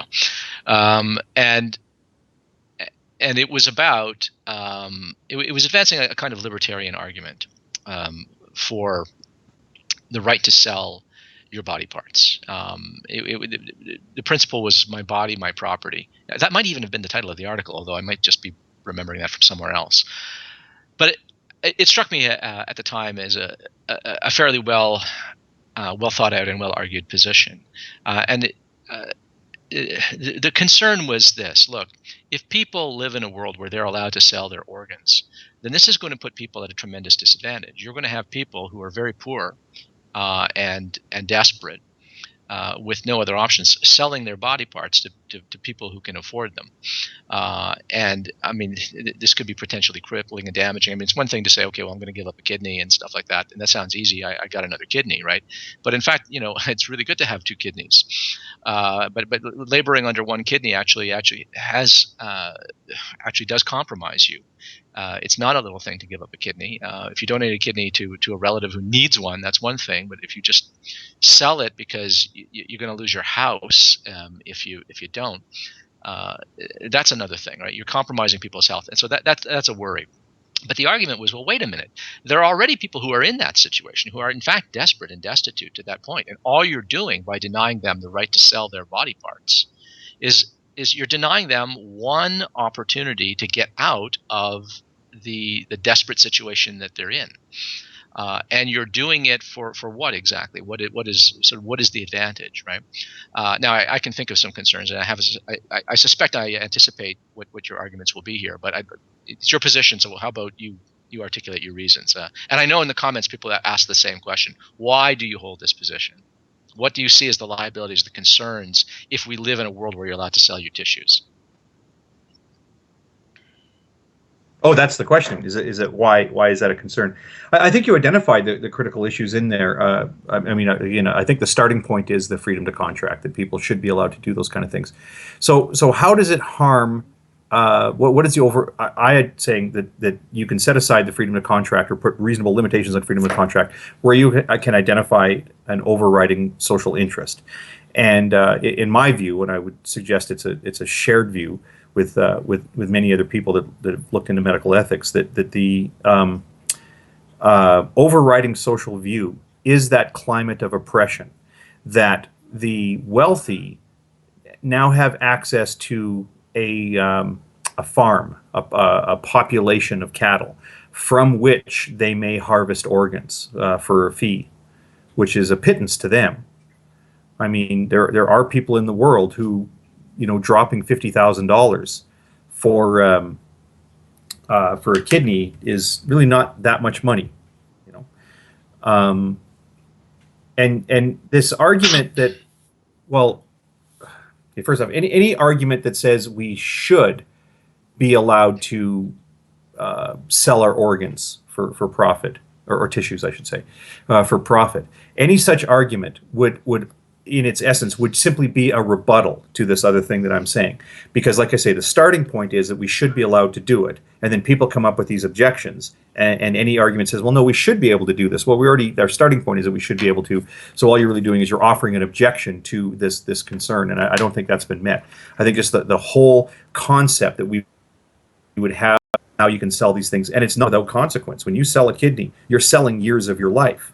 Now, I will grant that there's something artificial about saying, well, we're going to protect the poor by not letting them sell their kidneys and therefore sell years of their lives. Look at the way we treat the poor already. The way we treat the poor currently costs them years off their life. But that's a separate issue. That has to be dealt with. If we really want to worry about the healthcare of the poor, then let's talk about the healthcare of the poor. But as this conversation proceeds on, well, should we let the poor sell off organs and thereby selling off years of their health and years of their life? It doesn't help them. And this idea that, well, I'm only picking up from your retelling of this article, Ozzy, but this idea that we're robbing the poor of their ability to lift themselves out of their system of poverty by saying, well, I can sell a kidney. You can't sell a kidney for $3 million. You know, I'm 46 years old. If I could sell a kidney right now and retire and have enough money for the rest of my life, would I do it? Well, it's a stupid question because I can't sell a kidney for enough money for me to live the rest of my life in comfort. They're not worth that much. That's a completely hypothetical question. So it's not so hypothetical. See, part of the problem is that one of the objections here, I'm going to sort of second you here, is that when you talk about a person's right to sell their body parts, you're viewing the human body not as an integral whole. You're viewing human bodies as nothing more than collections of parts that are potentially interchangeable, and it's the commodification of the person, of the human body, that I think is a problem. I think it's an assault on personal integrity, no pun intended. It's a violation of the principle of bodily integrity when we do this. And the numbers actually matter because it's not like my kidney is so special that a person will pay $1 zillion for it. Oh, hello, am I still here? Can I be heard? People seem to have frozen. Yeah, okay. I got you. Okay. I mean, it's precisely because human body parts are universal. Everybody's got them. That they can't ever be as valuable as people would like them to be. If in a world where a kidney, a life-saving kidney for me, is worth anything to me if I need one, and I would pay any amount because no one's allowed to sell one. I can only get one on a black market or something like that. Then yeah, the price of a kidney is extraordinary. But in a world where it's illegal, where I can buy one from any poor person who's sufficiently desperate to undergo a surgical procedure, then these body parts are not very valuable at all. And so suddenly the economic argument that a person can lift themselves out of penury is a fantasy. That's simply not true. Mm-hmm. In a world where you legalize this sort of thing, you'll be able to sell your kidney for about as much as a beautiful woman with luxurious hair could sell her hair for a wig. Yeah. Well, then there's a second argument, and that is that as soon, and this won't apply in every jurisdiction, but as soon as the public, that is the public as a corporation, sets out to create a system under which we can maximize the benefit of organs and tissues becoming available. And again, this would apply in a jurisdiction where there's a public healthcare system. But the Americans know socialized healthcare. If those public interests are harmed by having a separate, call it black market or private or for individual sale, then there becomes an interest. So, for example, each province in Canada has an organ network. Actually, it's a really scattered system. There are some provinces that have multiple organ networks. Where they keep track of like, this person in Medicine Hat needs a kidney and he's, various types. And then, there was an accident that happened in, Fort McMurray and this person has these attributes and can we match those up? And unfortunately, in Canada, it's embarrassing actually, the organ donor networks are kind of scattered. There really needs to be a revamping of that. But if we're going to have a system where we have inputs and outputs to the organ donor network, and that is going to be maintained, as it is in the case of the Canadian provinces, by crown corporations.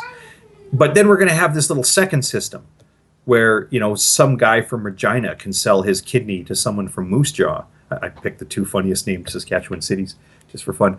And that's going to skirt the system. That's going to hurt the system. And because it's healthcare, it becomes an overriding social issue. So there's the first issue about the rich people having these cattle that we can just farm for organs. I mean, that's bad enough. I think the argument is made sufficiently on that case. But I'm saying secondarily, why this is such a hot button issue for health policy researchers in Canada is because the health policy scientists in Canada have sort of always felt like there's, you know, we're spinning these plates, just trying to keep these plates spinning all the time. And every time there was a threat to maintaining the stability in a system that's there to serve Canadians on a budget, it sort of brings out the ire. But again, I think that's a completely separate issue, because that argument doesn't apply in every jurisdiction. It certainly applies in every Canadian jurisdiction, but not necessarily, and most likely for the UK, because they actually have national insurance, right? So it would apply there, and they may have a national organ donor network, so it might apply there. But I don't think it really affects the American argument. I think those two things make the case easily. So, but. Yeah, I would agree. I'm curious if DPR's question was answered to his satisfaction, though.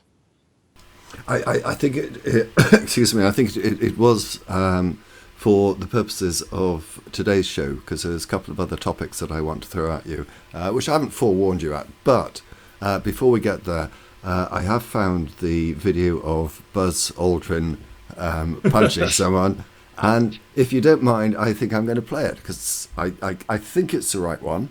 I'm going to have to. You'll have to bear with me. I've got to find a new scene and do a new screen capture. So just.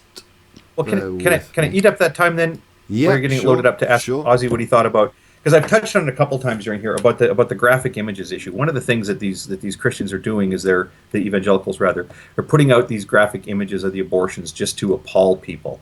And I've objected to this recently. I got into an argument with somebody on Google Plus saying, look, like, aha, it really bugs you. Well, it must bug you because you know it's immoral. And it's like, get out of here with that crap. Right? I've seen worse, and it doesn't matter. The point is, it's not permissible under Google's rules. It violates common sense. Although I see DPR has the video loaded up. Do you want to do let's lighten it up with the Buzz Aldrin video, and then I can ask you what you think about it. Yeah, should we do that? Yeah, sure. I saw that comment thread, by the way. I have some thoughts on it. Oh well, I don't want to sort of like if you feel there's more mileage in this topic, we can save Buzz's right jab for a little bit later on. Let's get through the baby photos, the fetus photos, and let's do that. And then we'll lighten it up with some Buzz Aldrin. Yeah, sorry. So Ozzy, you know which thread I'm referring to, and then I wonder if we're going to get on the Star Trek surgery thing. But yeah, go ahead. I'm not familiar. Can we just have maybe a minute or 2 minute background to exactly what's being referred to here? Well, it would be less than that, because I think I just addressed it. I said that, and maybe Ozzy can summarize it too. But I basically had told this guy, like, we were no, this is important. We were discussing the scandal. Oh, I know what it was. This was a different thread. This was the one about the 3% figure. So Planned Parenthood, many people who sort of come out to defend Planned Parenthood would use this expression, well, less than 3% of Planned Parenthood's services are abortion. And quite rightly, they've been called out on this, because that's not really I mean, in terms of a health policy metric, saying that the number of services, that is by line item, is tally them up and only 3% of them are abortion services, doesn't really speak to the impact on your capitation base, your patient load. And the reason quite simply is line items from accounting are just like how you choose to break it down. So for example, you could run a restaurant and sell somebody the steak meal number 7, and then at the end of it, it would be a steak and potatoes and the bacon bits and whatever else, and then on their bill you could put, you had steak meal number 7, $34. Well, that'd be a good deal for a steak meal, wouldn't it? And that's one item. Or you could say, you could bill them individually. Well, the steak was this much, the pepper on the steak was this much, the bacon bits on your potato were that much, the butter on your potato was that much, the sour cream was that much. You could put it on. You could do the same thing with healthcare facilities. So, for example, your stay in, let's say you had surgery and a stay in an intensive care unit. Surgery could be one line item, and that would include the anesthesiologist. It would include all the equipment in the room, all this stuff. And but then once they got into intensive care unit, they could have had every trip for wound care, every time they changed a bandage. If they gave you three Tylenol tablets, they could bill you individually for each one of those Tylenol. So you might, at the end of your hospital stay, you might have 90 different line items, only one of which was the entire surgery. And then they could come through and say, well, guess what? Less than 3% of our services is actually surgery, right? So I object to this less than 3% thing as being an accurate measure. A better health policy metric would be to say what percentage of the patients that come in on an annual basis actually receive abortion usage. That sort of explains better how it fits in your capitation or your population base. Neither here nor there. I make that point, and then Buddy pops into the conversation with, hey, tell us what this is. And he's putting photos of like fetus arms and linking us to these very disturbing images of these body parts.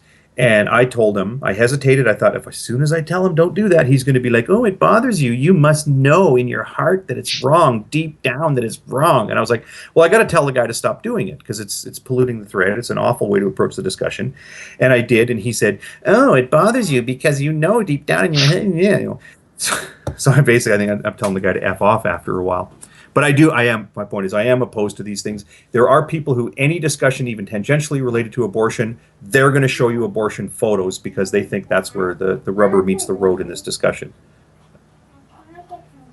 Yeah, well, I saw that thread. I would encourage anybody who's curious about this and wants to read actually an interesting exchange between Hogtie and this fellow on this to go to Hogtie Champ's Google Plus page and look there in his feed. You'll see it there. It's quite a recent thread, and it appeared in my feed, and I was very happy to see it. I liked what you had to say there because you called him out on every point. I mean, this is of course just a naked appeal to emotion, right? This is just sort of a visceral appeal, right, or an appeal to sort of visceral reaction. We all go ick at pictures of people decapitated, people who've been in car accidents. It just makes us go, ugh, right? And so, of course, that's going to happen if you're looking at dismembered baby parts as well. It says absolutely nothing about one's actual deep down inside moral position on this. So, and you called him out on that, and I thought that was really good. You also called him out on the fact that, hey, buddy, I work in a healthcare related field. I have seen a lot worse. Believe me, this is nothing to me. What are you trying to do? Are you trying to persuade me here? Like, what is the point? You're going about this all wrong. I don't think that pointing out that violates terms of service and stuff like that is particularly a particularly good argument, though. It's true, and it is polluting the thread and is off-putting to people. It tries to short circuit and do an emotional end run around your thinking process. That I think is the better argument. But I thought you did an admirable job all the way through that thread, that exchange of pointing out like what he's doing, every move, everything that he said. You anticipated some of the things that he was going to say, and then he came right out and said those very things that you anticipated. So I really like that thread because I mean, if he had an argument to make, if there was a moral argument to make there, he could have made it. Now, presumably, he has some kind of moral argument to make, but he didn't want to make it. He thought, no, this is the more effective way to go. I'm just going to do an end run around reason. I'm going to appeal to the ick factor. But here's what I thought was interesting is I think that this guy really thinks that what makes him go ick is a reliable indicator of right and wrong. And I think that this is true of a lot of people when it comes to things like homosexuality, gay marriage, the thought of two gay men kissing and stuff like that. It makes them go ick. It makes me go ick. Well, that must be wrong. It must be that I think that something is wrong if I go ick. People don't understand that they don't. And all kinds of things make us are not morally wrong. And there are all kinds of things that are morally wrong that don't make us go ick. What makes you, what grosses you out is not a reliable indicator of what's wrong about a situation. But I think some people don't appreciate that. I think that some people actually rely very heavily on that kind of feeling of revulsion or disgust, however you want to call it, and then they confect an argument, or they find appealing arguments that line up with that visceral feeling that they get, that feeling of revulsion, and so that, but consequently, they then think that they've got a good reason for this position that lines up with this visceral response, and they come to trust that visceral response, and that comes to dictate their moral intuitions. And I think that's a terrible mistake. And it doesn't take a lot of, you can take an ethics class, an introductory philosophy course on moral philosophy and ethics, and you would be very disabused very quickly about a reliance on that kind of feeling. I mean, you just have to look at how some people feel about an uncircumcised penis. There's some people who because of their religious and cultural and ethnic upbringing, are revolted at the thought of an uncircumcised penis. It's just the unsexiest thing in the world. There are other people who think, what are you talking about? There are people who for whom certain kinds of cuisine are revolting and disgusting and immoral. I mean, in our culture, the thought of eating a dog is kind of revolting, but not so in other cultures. I've had Jewish friends, and my wife is Jewish. Her whole family is Jewish, and some of them are just revolted at the thought of, mixing meat and dairy. I mean, really quite revolted by it, and they think that there's something wrong when they see you do it. They think that, oh, you're engaged in something vile. Right? That there's something wrong with you. There's something wrong with your moral intuitions. Well, this has just been pickled into them, right? So some of these visceral reactions we have, I think, are quite innate, and some of them are pickled into us culturally. But in neither case are they reliable indicators of the rightness or wrongness of an action. Their presence is not an indication of wrongness, and their absence is not an indication of rightness. But I think some people, like the fellow that you were interacting with, I think is really in the grips of that. And that's unfortunate. Yeah, no, I'm surprised and impressed that you make the connection to the homosexuality thing too. That the ick factor tends to really be their moral guide. I do want to correct just this small thing when you said that working in the healthcare field and stuff. I've not worked in that for a few years now. I've since retired, and I think the last time I saw bones or tissue, I was in southeastern Alberta, standing beside a dead buffalo that was left bleached in the sun. So I've very clearly moved on to a very different field. And the other thing that I want to correct, and it's only just sort of a subtle thing, but just to make it clear about the ick factor, it's not the case that I'm not bothered by the abortion photos or by accident photos or seeing these things live. I don't know any physician or surgeon that nurses, physiotherapists, anybody who works in the field that isn't bothered by these things. The issue is having a coping mechanism, and they can get through it. And I will say, having been in the room for abortions, that there's a tone in the room. There's something very fun and cheerful and celebratory about being in L&D, labor and delivery room. Right? Those are very happy people, except when the shit goes wrong.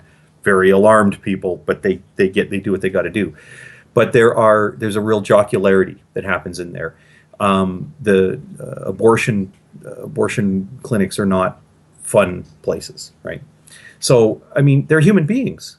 And this is the thing I find doubly bizarre about this sort of approach of, well, if I show you an abortion photo, or something, or in his case, miscarriage photos that I think are abortion photos, which is sad enough. That somehow that should move you. They don't seem to realize that everyone who's seen this material already, there are people who see this every day when they go to work. I was never one such person. I didn't go to abortion clinics every day. But they are already moved by this material. They're human beings. They have hearts. They see these things. Third, when you said, this is the thing I really find interesting, when you were saying that fairly early on, you said something about showing these kind of images has absolutely no connection. Those are your words. Absolutely no connections to the moral and ethical issues at play here. Can you? I'd made that claim in that thread too. Can you back that up? Can you say, like, really, the disturbingness of these images is completely unconnected to the immoral? When I made that point, this guy says, he repeated those words back to me. Absolutely nothing to do with the moral issue. Do you think what did he say? Do you think I'm an imbecile? I answered that question for him, but neither here nor there. Can you defend that? I thought that was right, Tony. There's no. Yeah, I mean, there's obviously no connection because it's a non sequitur. I feel a certain emotion, therefore this moral proposition is true. It's complete non sequitur. Just it's done. It's as easily demonstrated as that. I feel emotion X, therefore the proposition that abortion is wrong is true. Can I just ask you this? That simply does not follow. Yeah, I can see that, but on a slightly different tangent. If you had heard about the atrocities committed during the Holocaust and had not seen any of the photographs, do you think that your repulsion would be as great as it would be having seen photographs? I know it's not quite on point. Absolutely not. Yeah. I'll give you that. Yeah, you're right. No, I wouldn't. Yeah. No. Absolutely. No. That's absolutely true. Our moral sentiments can be augmented and even undermined by that ick factor, by its presence or absence. It's absolutely true. But I think that is really an error in moral reasoning on our part. The only reason you should let something like I feel a certain sense of revulsion when I look at a certain image be an indicator of whether you should trust in certain moral proposition is if you have a hidden premise in there. The hidden premise being that my sense of revulsion is a reliable indicator of certain moral propositions, right? Of the truth and falsity of certain moral propositions. You'd have to assume that you are somehow wired up to feel revulsion at things that are morally wrong, right? Dismembered body parts, especially human body parts, is disturbing because it's terrifying. It reminds us of our own mortality, right? I mean, other animals don't like to come upon an animal of their own species that has been ripped to shreds. It's distressing to them, those that are not sort of, such dedicated carnivores that they'll just eat anything. But we're not like that.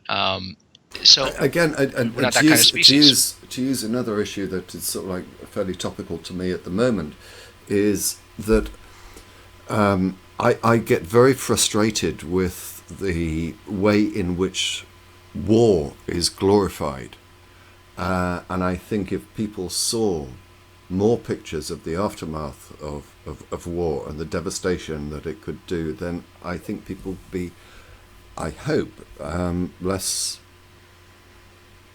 keen or eager to support war. I don't know. Well, that's it's really probably good the same point. No.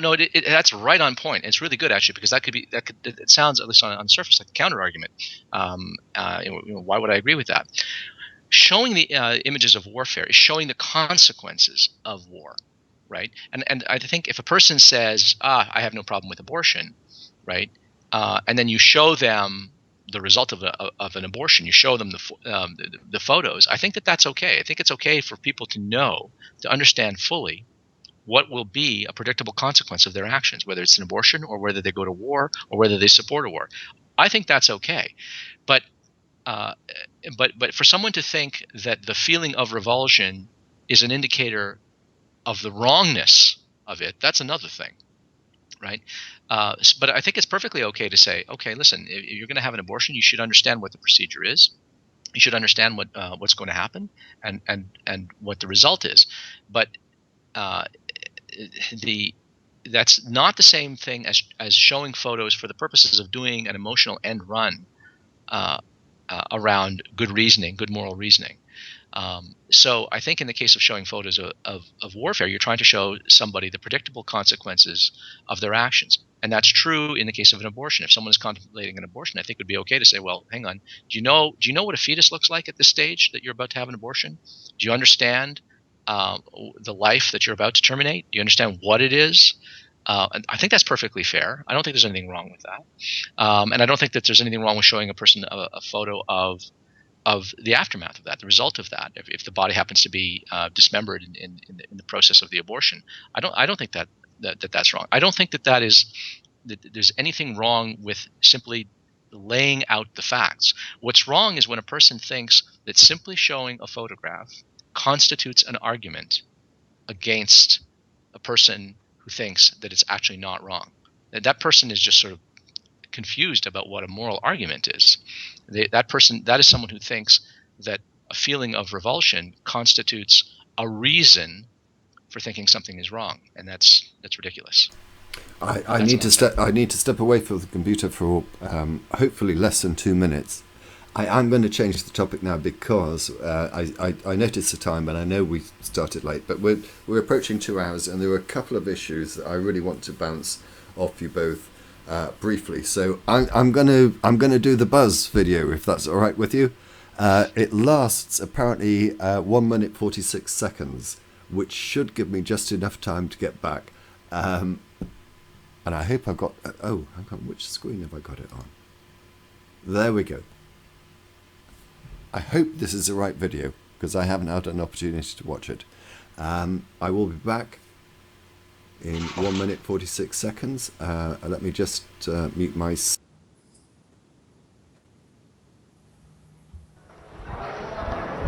Howdy, Buzz. How's it going? Remember me? What's your name? Bart Sibrel. Would you give your name to my assistant? Yeah, I got one for you, one for your lawyer to sue me. That's right. I hope you do. I'd love to go to court and show the window shot. I know you'd like to get a lot of attention, wouldn't you? Well, you're the one getting money for something you didn't do. You're getting a lecture for walking on the moon when you didn't. Well, that's called being a thief. That's called being a thief. Do you think you can get to heaven without repenting? Why don't you swear on the Bible that you walked on the moon? Why don't you swear on the Bible that you walked on the moon? I'm not trying to get you tell him to get out of here. This is a hotel. We'll call the police. We pay. Come on in here. We'll call the police. You like that? Why don't you swear on the Bible that you walked on the moon? It doesn't, sir. I have nothing to do with this. But you cannot solicit on this property. We just paid to rent out the penthouse to shoot up there. So you can't solicit like this on this property. Keep shooting. All right. Well, then I go through my measures. Yeah. You got to keep shooting, man. Okay. Well, you can put it on your shoulder. Don't be shy. Come with me, Buzz. You really like attention, don't you? You're the one who said you walked on the moon when you didn't. Calling the kettle black, if I ever thought of it. Saying I misrepresented myself. Away from me. You're a coward and a liar and a thief.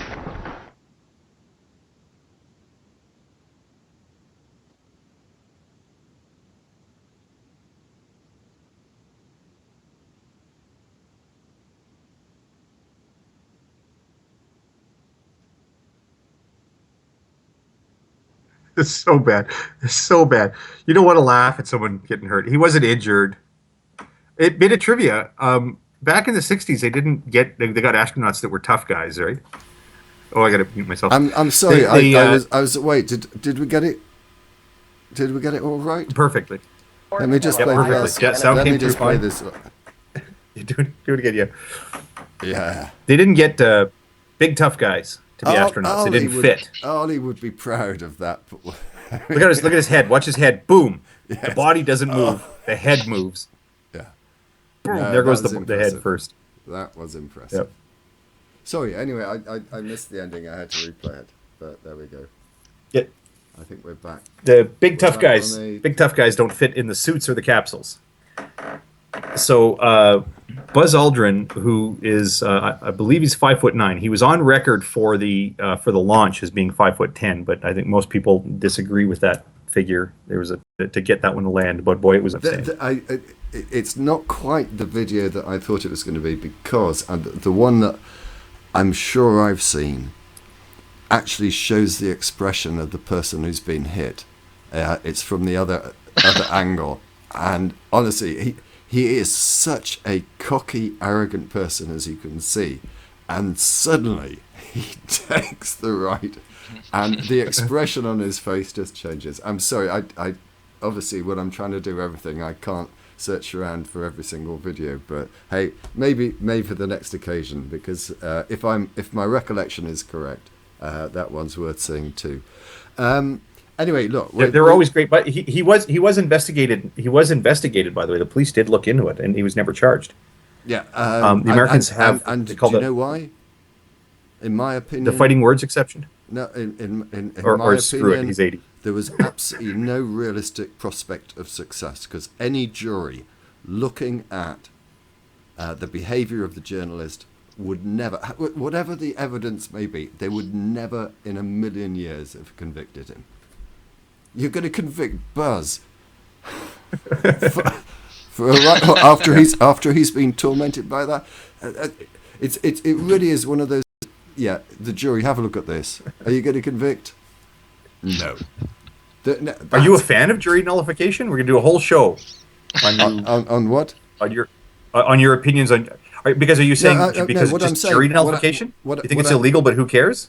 That's basically what I'm saying. Yes, and you know it actually it is a kind of useful form of justice in this country. The Crime Prosecution Service, who are responsible for conducting prosecutions, have a two-standard test. One is it in the public interest to pursue the prosecution, and the second is there a realistic prospect of success? Now, a realistic prospect of success doesn't mean beyond reasonable doubt. It's a balance of probabilities. But I think that they would have taken the view, if it was in this country, that it was not in the public interest. Secondly, I suspect also they would have taken the view there was no reasonable prospect of success, even though it was obviously it was an assault. Well, yeah, it was an assault. Well, you can't go over that.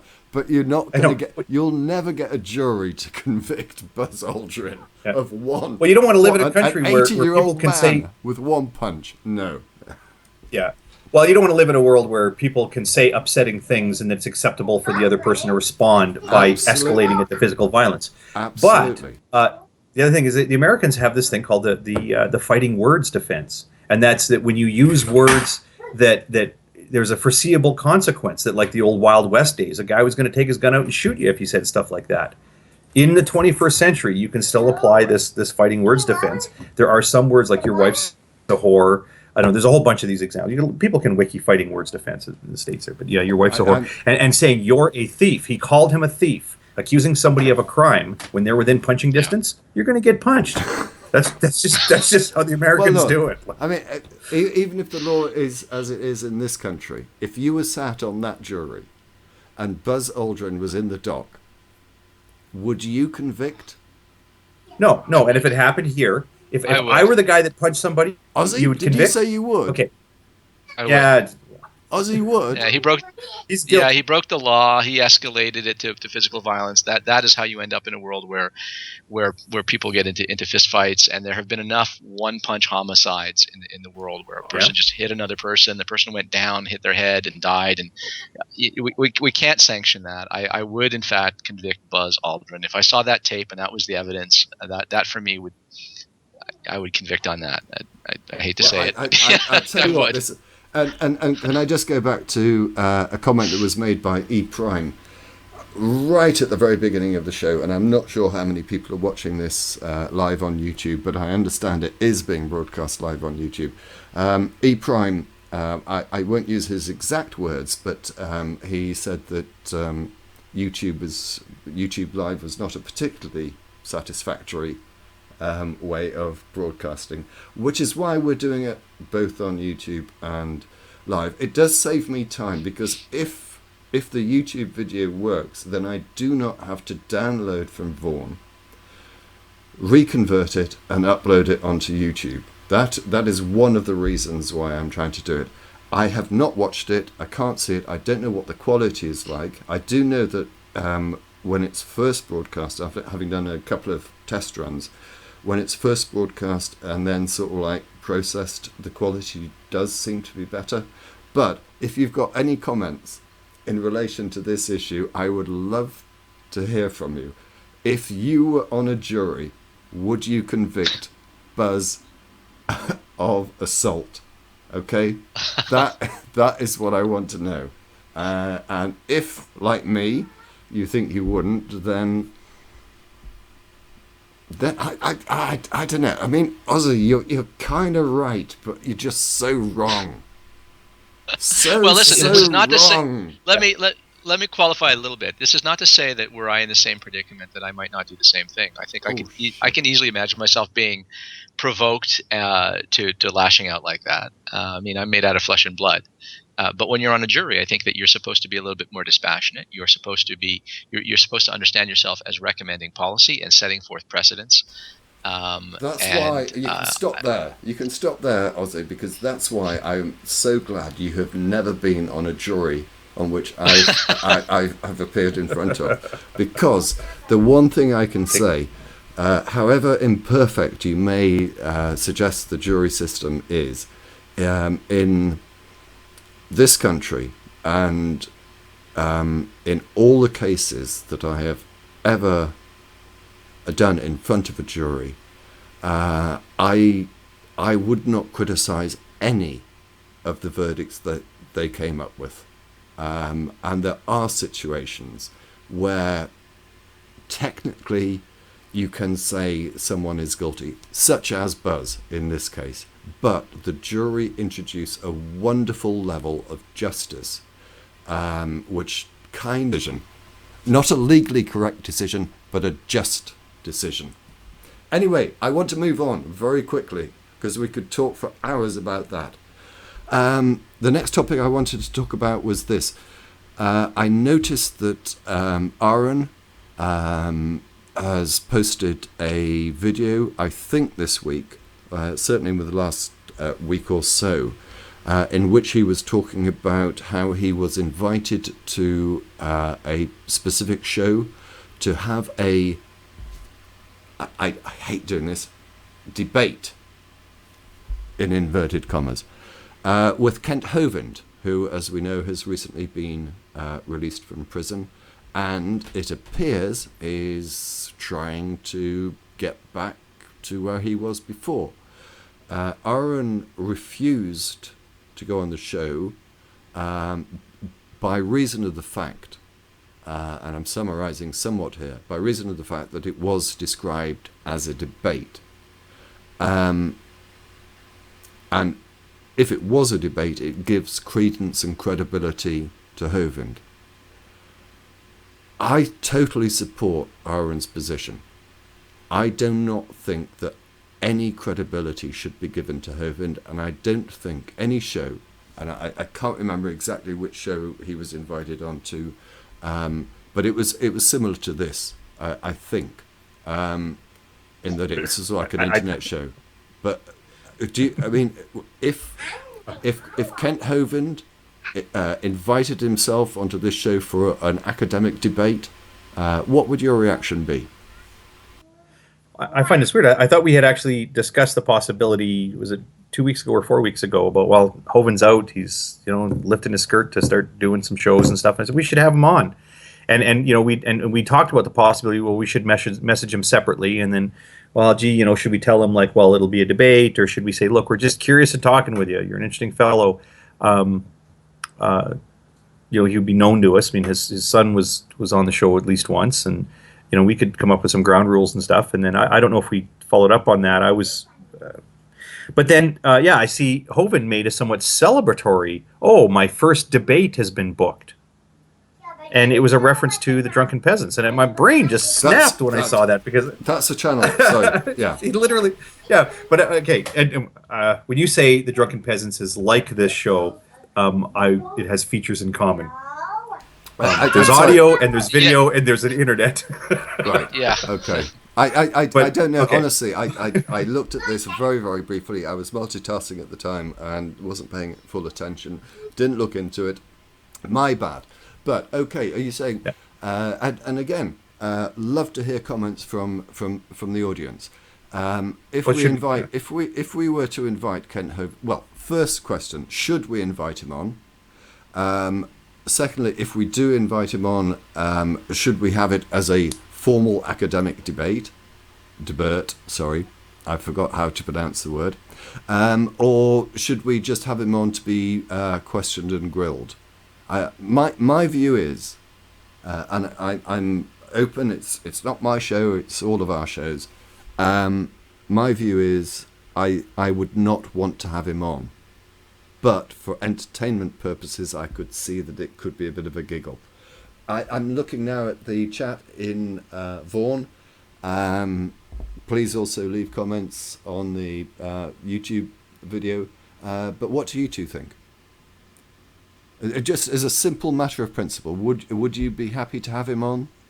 And if so, under what circumstances? Well, my view is it depends what your purposes are for having him on, and what the rules of the engagement are going to be. If it's going to be a debate, I think that's just a terrible idea, because he is a master of the Gish Gallop, and I don't see any reason why you should just have him on so he can trot out a bunch of this stuff that will take 20, 30 times as long to debunk any point that he makes as it takes him to make a point. This is why, I mean, there's an artificiality about debates. A lot of people think that a debate is like, this is the ultimate way to settle things and to talk things out. And I think debates are so artificial. They're constrained by time.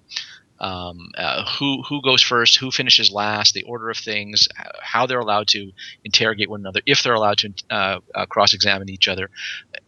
All of that alters what a person's debate strategy should be. And so the reasons for the arguments, the reasons for the positions become secondary. It's really just artifice. It's the art of debate. Some people are good at the art of debate. I'm not good at the art of the debate, which is why I don't do debates. I play to my strengths. I think I'm fairly good at exposition. If you let me prattle on long enough, and if you let me type out a big long comment, I can be fairly persuasive. I won't necessarily persuade the person that I'm talking to, but at least I think they'll come away understanding my position, and any onlookers and listeners will get a sense of, okay, his position is not cockamamie, and is worth taking under consideration, and it's up to them whether or not they want to take it on board or not. But I think debates, not so at all. It doesn't work that way at all. That is so much about appeals to emotion, little end runs around reasoning, the appeal to subtle fallacies that take longer to expose and explain than and every second that you take trying to explain a fallacy to a person is a second that you are not putting forward your own position, and you're not actually undermining their position. You're making a larger point about what a fallacy is. You're talking about how to talk and how to argue instead of actually having the argument and supporting your own position. So I think debates with people who are intellectually dishonest and well practiced and skilled in the art of this kind of well, it's bullshit. I think it's a waste of time. So if it was to have him on to have a debate, to debate someone like Aaron Ra or something like that, I think that's a mistake. I think Aaron is right to say, I'm not going to have a debate with this guy. Certainly not an oral debate in a live medium. I think that's just not going to work. Everything is to the advantage of the bullshitter, right? The bullshit artist is always going to win in that format, which is why no one should choose that format, which is why I think Aaron has been very wise in having arguments in the past with people like True Empiricism to say, let's do it in a written format, right? You can't run away from me. It's going to be BS and I'll run out on me. The clock is not going to be your friend here because there's no clock. So if it's for that reason, I don't think there's any point. But I mean, he is an interesting personage in the great debate community. We all know him. He's been around for a long time.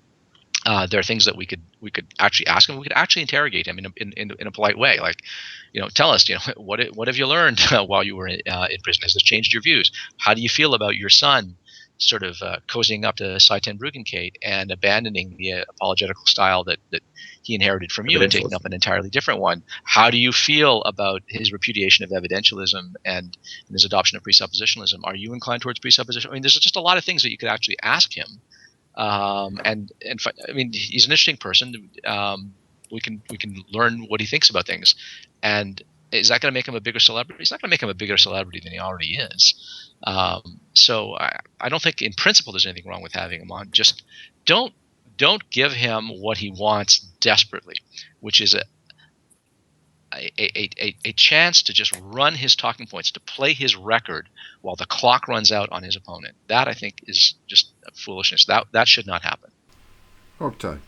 I'm in complete agreement with that. So I was saying that that we had been discussing while having him on to, as Ozzy was just explaining, I think quite well, that we need to. He's an interesting fellow. Like let's talk to him. He's got some interesting stuff to tell us. We got some questions that he might find interesting and illuminating to talk about. We might have questions for him that he might find a bit challenging, but it's not going to hurt his feelings. He could have that conversation.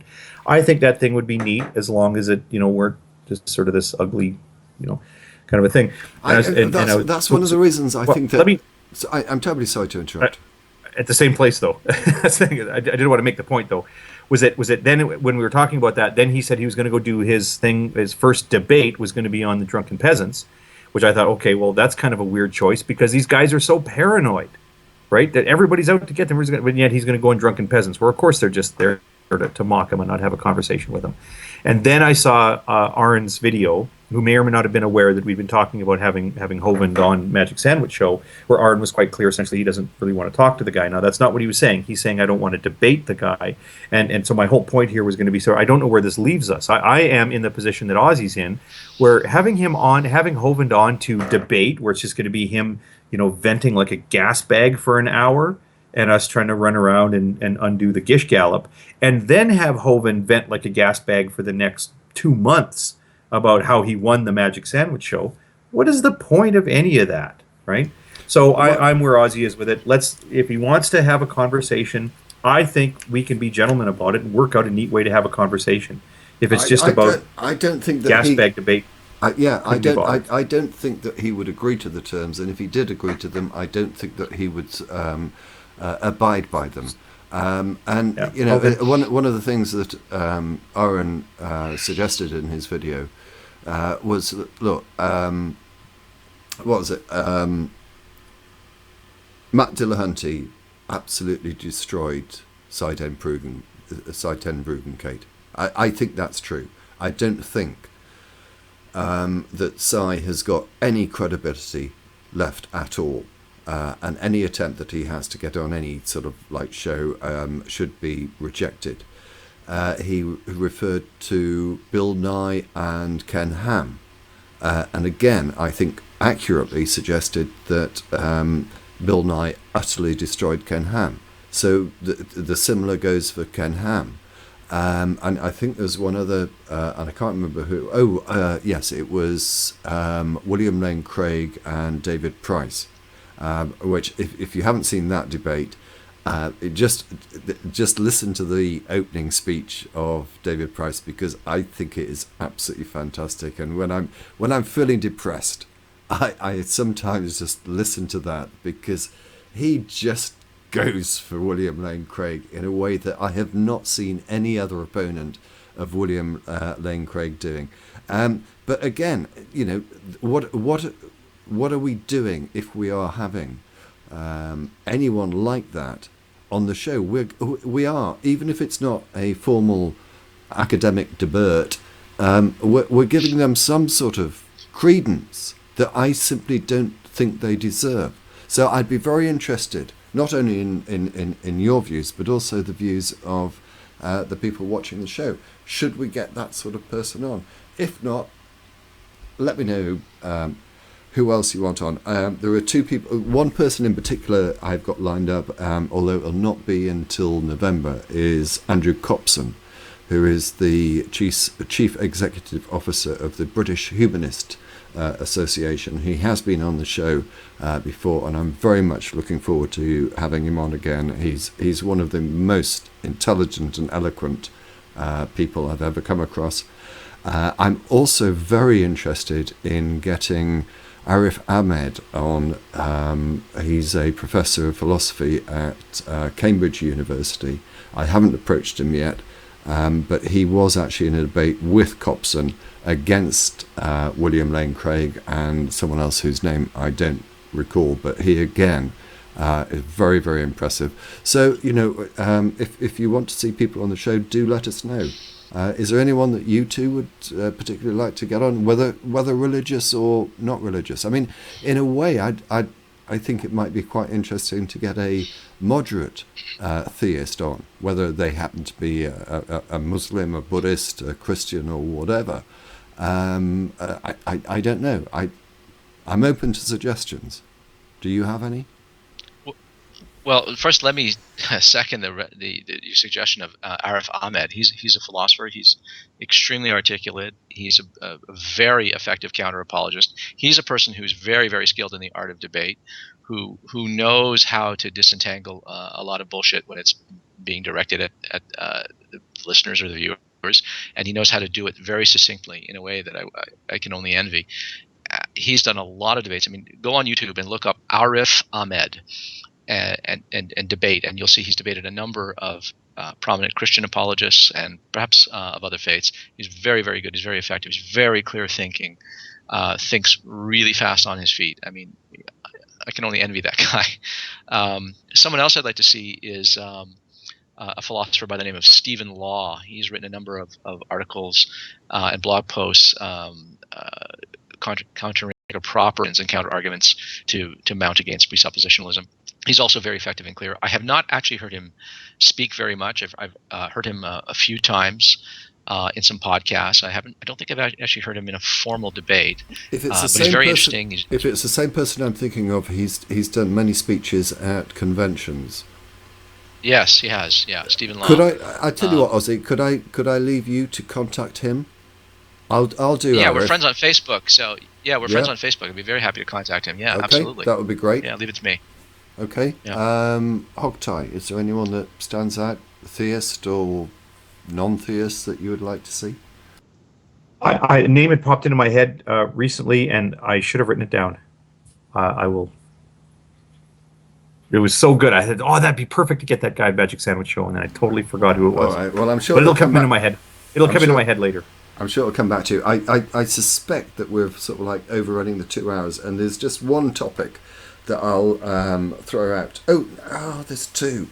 No, I'm going to leave the last one to private when we finish the show, and hopefully make an announcement about that on the next show. But I want to check with the others before I make that public. Just very, very quickly.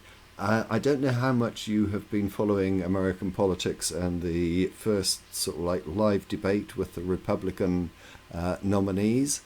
And I understand that Donald Trump is sort of like got a significant lead in the polls at the moment. I don't know. I saw very, very brief clips of that first live debate, and I have to say that Donald Trump doesn't strike me as presidential material. But the one person that I was surprised at that did much better than I thought he would, and actually stood out, in my view, as a potential, was Jeb Bush. Comments? Well, I haven't watched the debates. So I can't really comment. I mean, of the field of candidates that I've seen, I think there are really only three that should be taken seriously. Jeb Bush is one. He's been the governor of Florida. Chris Christie, who's also a state governor, and there's another fellow whose name escapes me right now, who's the governor of Ohio. I mean, I think these people actually have political qualifications that matter and that are relevant. Everyone else that I've seen in that lineup, I think, is either got some qualifications, like Rick Perry, but have shown themselves to be utter buffoons. So that would disqualify them. But I haven't seen the debate, so I shouldn't say anything more. Well, I throw that out there because I know that the majority of our audience, I think, is from the United States. So again, because we're reaching the very end of the show, maybe you can message us and contact us about that, and we can pick it up again in 2 weeks' time. There we go. Hogtie,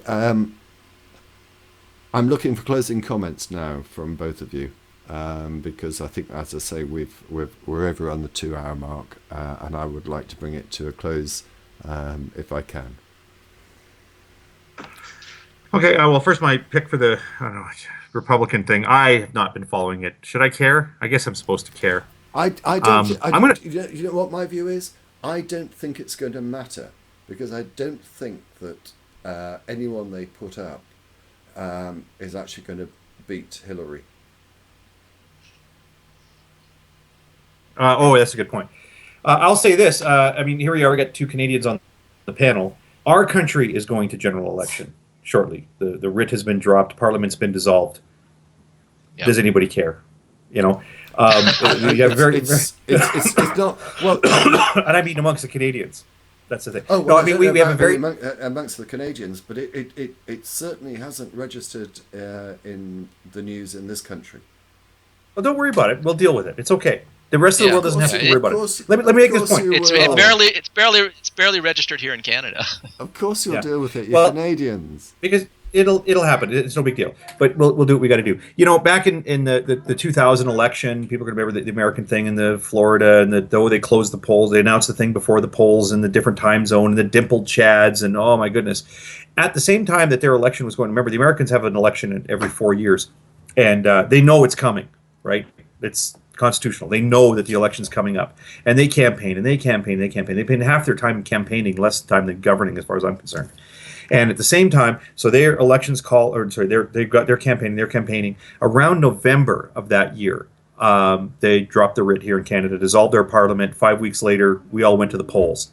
Ton of snow. I think we had a snow problem. There's part of Ontario that the people couldn't make it to the polls. A bunch of plows had to show up. There's a bunch of drama around that. But then the next morning, we all woke up, looked at the paper or the web feed or whatever. We knew who the governing party was. And that's it. We just went on with the rest of our day. Months later, they were still talking about the dimpled chads and the whatever else. In the States. I mean, the Canadian elections just tend to be... It was, if I recall correctly, it was the pregnant chads. Pregnant chad, yeah. In 2000, and what was really odd, of course, is Al Gore got more votes than George Bush during the elections by a 250,000, I think. But I just loved the way American politics can introduce new words into the vocabulary. Pregnant chads. It's never heard of those so much before. fanfare. Pregnant chads, dimple chads, and don't forget hanging chads. Oh, I'm familiar with hanging chads. Yeah. No, stop, Ozzy. Oh, no. They have a way of having a bunch of fanfare around their election. The whole world has got to tune and pay attention to this. I'll say, just because I love getting comments from people saying, Hogtie, you don't know what you're talking about. I can't believe you said that on Magic Sandwich Show. I will say I've heard Ben Carson say some things that I went, yeah, that's a good point. But I haven't really been following it enough. So if he said some crazy stuff, I didn't see it. I know Bobby Jindal is one of the people that they want to have in there.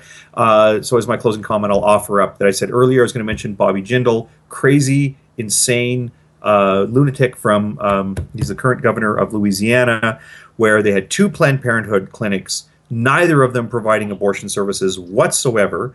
Bobby Jindal sees the video that we were discussing on this show and says, Planned Parenthood doesn't reflect the views of the good people of Louisiana, so we're defunding them completely because he's of Louisiana. Nicely done, Bobby Jindal. I hope he's not elected because he's insane. On that bombshell. That's my closing. On that bombshell, I'm going to close the program. Please, gentlemen, stay with me if you would for a few moments, because this is, as I say, an issue I'd like to talk to you. We will be back in 2 weeks' time, which I'm guessing is going to be the 23rd of August. And you never know, we might have interesting guests on. Let us know who you want on. It doesn't have to be someone famous. It could be someone from YouTube that you think would be a great contributor. Whoever. Let us know. But thank you very much indeed for watching. I hope that the YouTube live stream has worked reasonably well. I've not been watching it, but I will sort of like catch up with it soon. So to everyone, thank you very much. I've got to press 2 buttons to stop the broadcast. I'll stop.